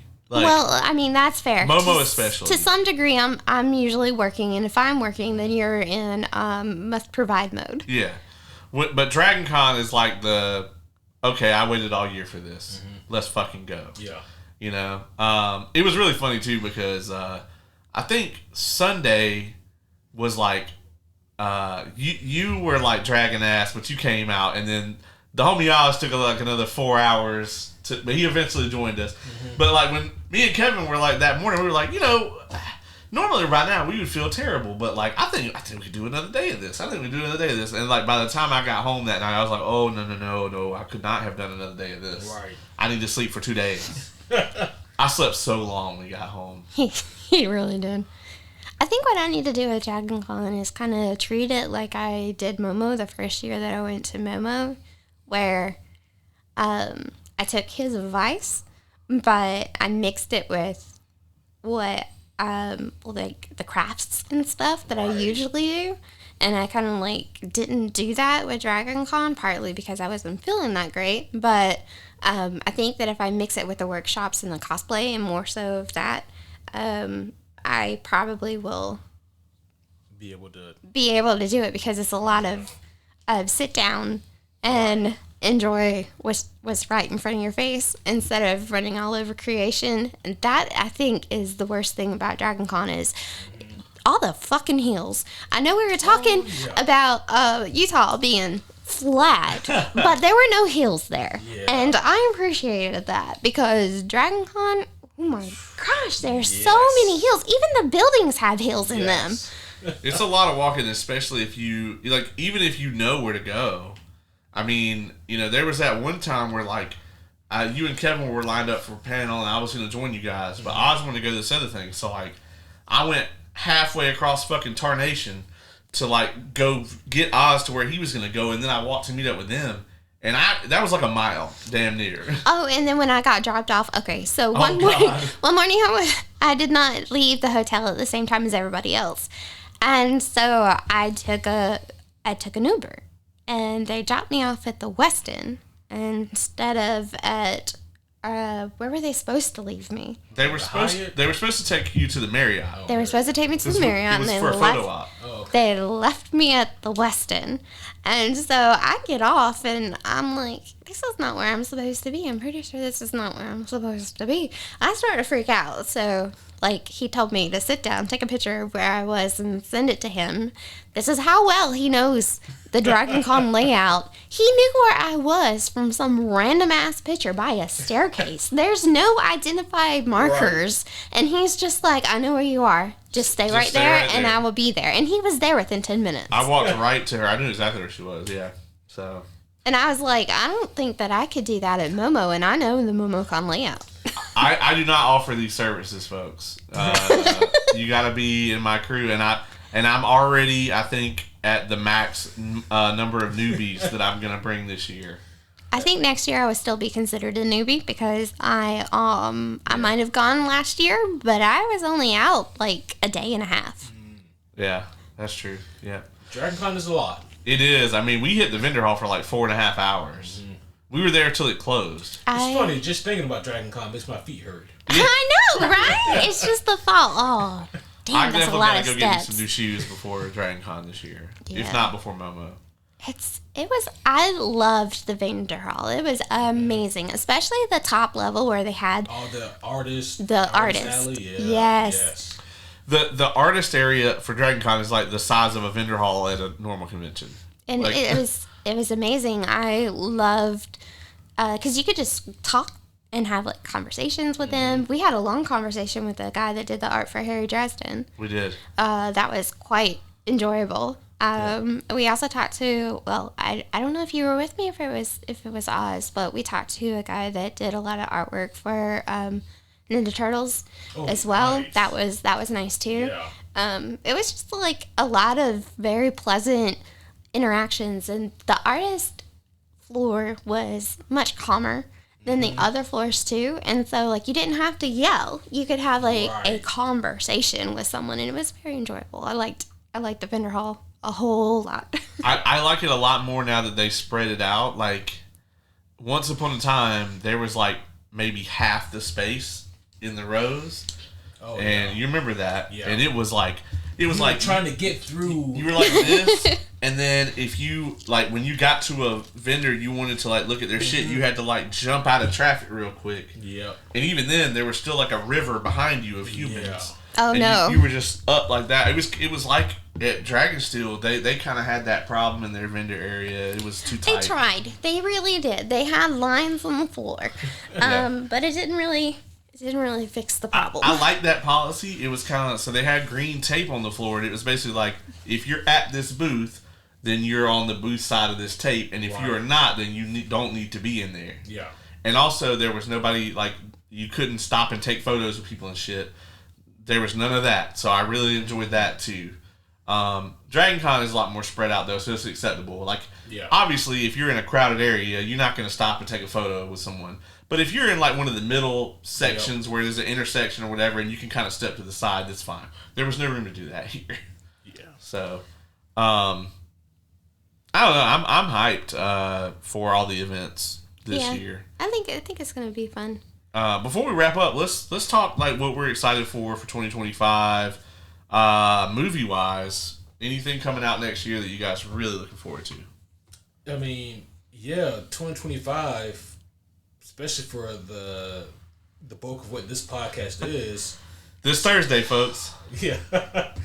I mean, it's going to be a real resurgence, you know. Like this year was a little lean, especially if you're looking for good superhero live action material. Just the one. Just the one. Although I must say, going back to TV shows, Creature Commandos is actually quite good. I have not watched it. I've seen the first 2 episodes. Episode one is good. Episode 2 I thought was great. Is it just animated Suicide Squad with creatures? Kinda. Okay, but it's got the James Gunn charm. Yeah. Okay, that's all that matters. Yeah.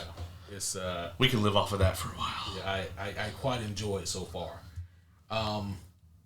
But obviously we got Captain America: Brave New World coming out in February. You seen the extended trailer, like the most recent one for that? Yeah. I gotta be honest. Every time I see something, I'm more excited. I am cautiously optimistic. But that new trailer does give me a little bit more hope. But man, you know what's funny? We are not the only people who think that the editor for the Kraven trailer did a good job. There've been other people who were like, that editor needs a fucking raise because he made that Kraven movie look like it could be something. Yeah, the Kraven trailer, like, okay, so like I'm here with my expectations for Kraven. I'm like, Kraven the fucking, animal rights activist sounds dumb as fuck. And then the trailer came out and I'm like, oh, this is going to be like fucking Kraven John Wick. Okay, I don't know that it's going to have anything to do with Kraven, but it looks fun as hell. Okay, I'm in. I'm here. And then you're watching the movie and you're like, man, that was like some bullshit. Like, those leggings you can get that have the butt pads in them? That was that trailer for this movie. Oh. Yeah. Yeah, that's oddly apt description. Yeah, when you pull them things down, there's nothing but pancake. Yeah. I've been got. Yeah. It's, We have Daredevil Born Again coming out, I think, in March. Yes. I mean, that's my most anticipated TV show of next year. I really need Marvel to get this one right. I agree. We have, I don't remember which comes out next between Thunderbolts and Superman Legacy. They're both like within 3 weeks of each other. Both in July. Yeah. We're gonna get the Superman trailer Thursday. We will be here to bring you guys all of the updates on that. So, let me theory craft this with you. So, like the Sentry, he's one of Marvel's analogs for Superman, and the Sentry's going to be the main threat in Thunderbolts. Thunderbolts asterisk. Asterisk. We don't know what that's about. Yeah, still don't know what that's about. There's an asterisk at the end of the title for some reason. Okay. Yeah. What are the odds you think that they are going to drop a trailer for Thunderbolts that finally showcases the Sentry? Like right around then? That has him in full, like, Superman-esque glory. I wish they wouldn't. I kind of want them to keep the villain a complete mystery until the movie comes out. Yeah. Marvel's restraint with trailers is non-existent.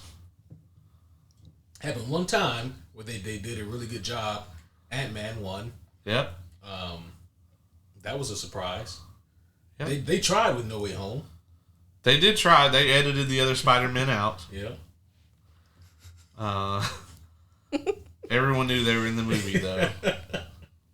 Andrew Garfield is a lying asshole. They had him go on the press tour and be like, no, I'm not in it. Yeah. Over and over. Yeah, their restraint with trailers is awful. Yeah, it is. I would love it if, so they put out a teaser for Thunderbolts. It's 2.5 minutes long. Yeah. That's a teaser. Yeah, so the trailer can be like 15 minutes. Right. Yeah. And here's the first act of the movie. Yeah. Yeah. So by the time most of you guys hear this, the teaser for Superman Legacy will be out. Yeah. That drops Thursday, so that's going to be interesting. We should try to get that shit out real quick if we can. Yeah, for sure. We're gonna do a little comic news episode Thursday, maybe just because the Superman trailer's coming out. Yeah, I mean, no big deal. DC has more writing on this than anything ever, maybe. Yeah, I don't know what to expect. I don't know I know what a James Gunn movie looks like, obviously. I don't know what a James Gunn Superman movie looks like. Yeah, it's always been weird, right? Yeah. Like, you think James Gunn movie, it's gritty, it's got dark humor in it, Nathan Fillion will be there. Which he will still be there. Yeah, he will still be there. He's playing Green Lantern. Of course. And, because he's the voice of Green Lantern. yeah. Oh, shit, yeah, he is. Yeah. And, so, 2 out of 3 ain't bad. But it can't be that, you know what I mean? It can't be that. It can't be the Suicide Squad, Guardians of the Galaxy type feel. I don't know. I don't have a lot of faith in Superman. I do have a good bit in James Gunn, though, so. I don't know. Yeah, David Cornsweet was okay in Twisters. Oh, he was in that? Yeah. Okay. His name is interesting. It is. It's actually supposed to be all like fancy and it's corn sweat, but it just comes out as corn sweat. In America, we say corn sweat. Yeah, here in America, it's corn sweat. And even if it just comes out as corn sweat. Yeah. And he looks like Temu Henry Cavill. He does, and that's really the thing he has riding against him the most. That he does look like, there's no nice way to say it, but yeah, Temu Henry Cavill. Yeah, he looks like we got Henry Cavill at home. Yeah. Oh, bless his heart. I know. Yeah. Yeah. So, we'll see. Like, I do have faith in James Gunn, and he's handling this movie himself. And I'll tell you, like, there's a lot of really good Superman stories and moments that have not been mined, and so hopefully they can tap into that and give us something really strong. So many. There's a lot more in the back half of next year too that I can't think of at the moment. Obviously, we got more TV shows. We've got. Fantastic Four. Oh, that's right. That is next year, isn't it? Yeah. And speaking about there being a lot riding on things. Oh God. Yeah, there's also a lot riding on Fantastic Four. It is next year, right? Just to be sure. We're getting 3 movies next year from Marvel. That's got to be the third one, right? I think it's got to be. Yeah. Cap 4, Thunderbolts, and Fantastic Four. Sounds right. Yeah, July. Fantastic Four is the one that's coming out around the same time. Oh, okay. Not Thunderbolts. Okay. So I think Thunderbolts is coming out in May? So they're front loading the hell out of the year, huh? Yeah. Interesting. Yeah, by July it'll be all the movies. They're doing a lot of TV shows. So yeah, I'm interested. Yeah. We'll see how it goes. Yeah, me too. But yeah, I mean, there's a lot happening that year. I think it'll make the homies a much more interesting affair next year. Yeah, this year, Deadpool and Wolverine probably gonna walk away with fucking everything. Yeah. It's to the point now where I mean, the homie committee probably won't even put Deadpool and Wolverine in all the categories. Yeah, how could you? Yeah. How could they? I mean, we just thought Guardians 3 walked away with it all last year. It's gonna be even worse this year. This year, we don't even have a standout like the Marvels to pick up the slack. I mean, well, you say that, right? But it's like this year is like, just like last year. What the fuck is gonna win best of the worst? Oh, Venom 3 for sure. Because it is still bad, huh? yeah, it is still bad. It's just like I would watch this again. but it is still bad. Yeah. Like if I could vote for it to exist or not. No. Yeah. Because I can't have just that movie. If I want the third one, I gotta have 1 and 2. See? I feel like Madam Web is a dark horse. Just for shits and giggles.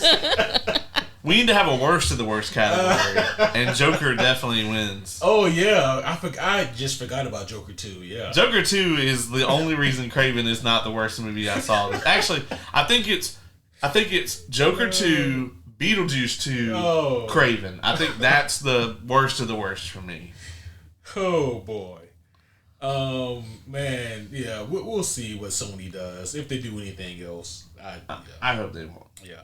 I think next year is going to be the year of either we're going to get a reinvigoration of the superhero cinema, or I think even the major studios are going to start to rethink things. If not, oh God forbid, if both Marvel and DC fail next year at the box office, I might have to rename this podcast. Yeah, yeah, shit we like, right, homies.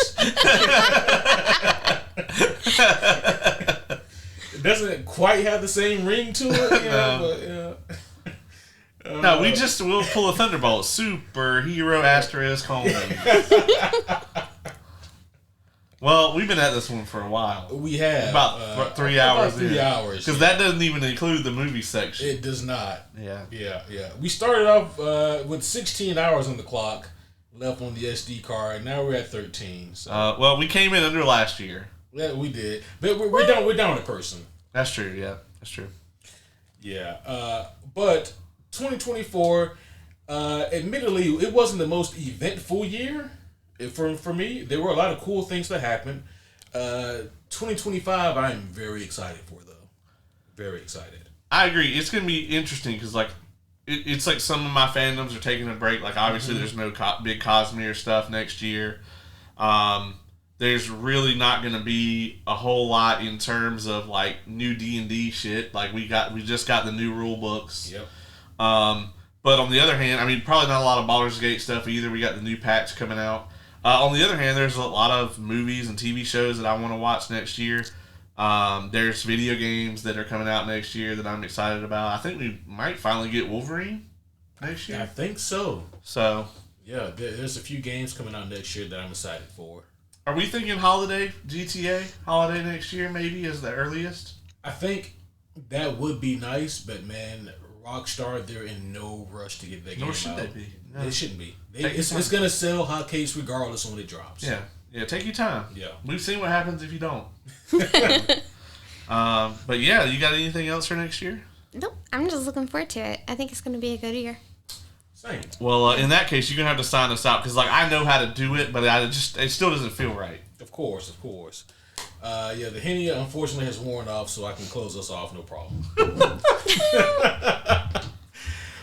Well, this has been another great episode to close out another great year, and I'm so glad that you guys could be here, and Lauren as well for the time that she was here. But we'll be sure to do this same episode again next year. But that one probably will be closer to 4 hours because there's going to be a lot of shit to talk about. We're going to have so many things. Yeah. We're going to have to talk about how Wonder Man is running away with everything. And that's another show, yeah. Could you imagine? It could happen. Hey, we didn't think Agatha was going to be. I know. It was so great. It was. It's going to win some shit, I think, at the homies. Oh, yeah, because I think the TV show segment will be way more interesting than the movie segment. Yeah. For sure. Well, homies, that's going to be all for this one. Hopefully you guys enjoyed this year's 2024 Look Back Review. So many cool things, so many cool memories, and I'm so happy to have these two here with me as we together could come down here and kind of look back at the year. But that's going to be all for now. But until next time, my name is Superhero Homie Q. I'm Superhero Homie Caleb. I'm Superhero Homie K.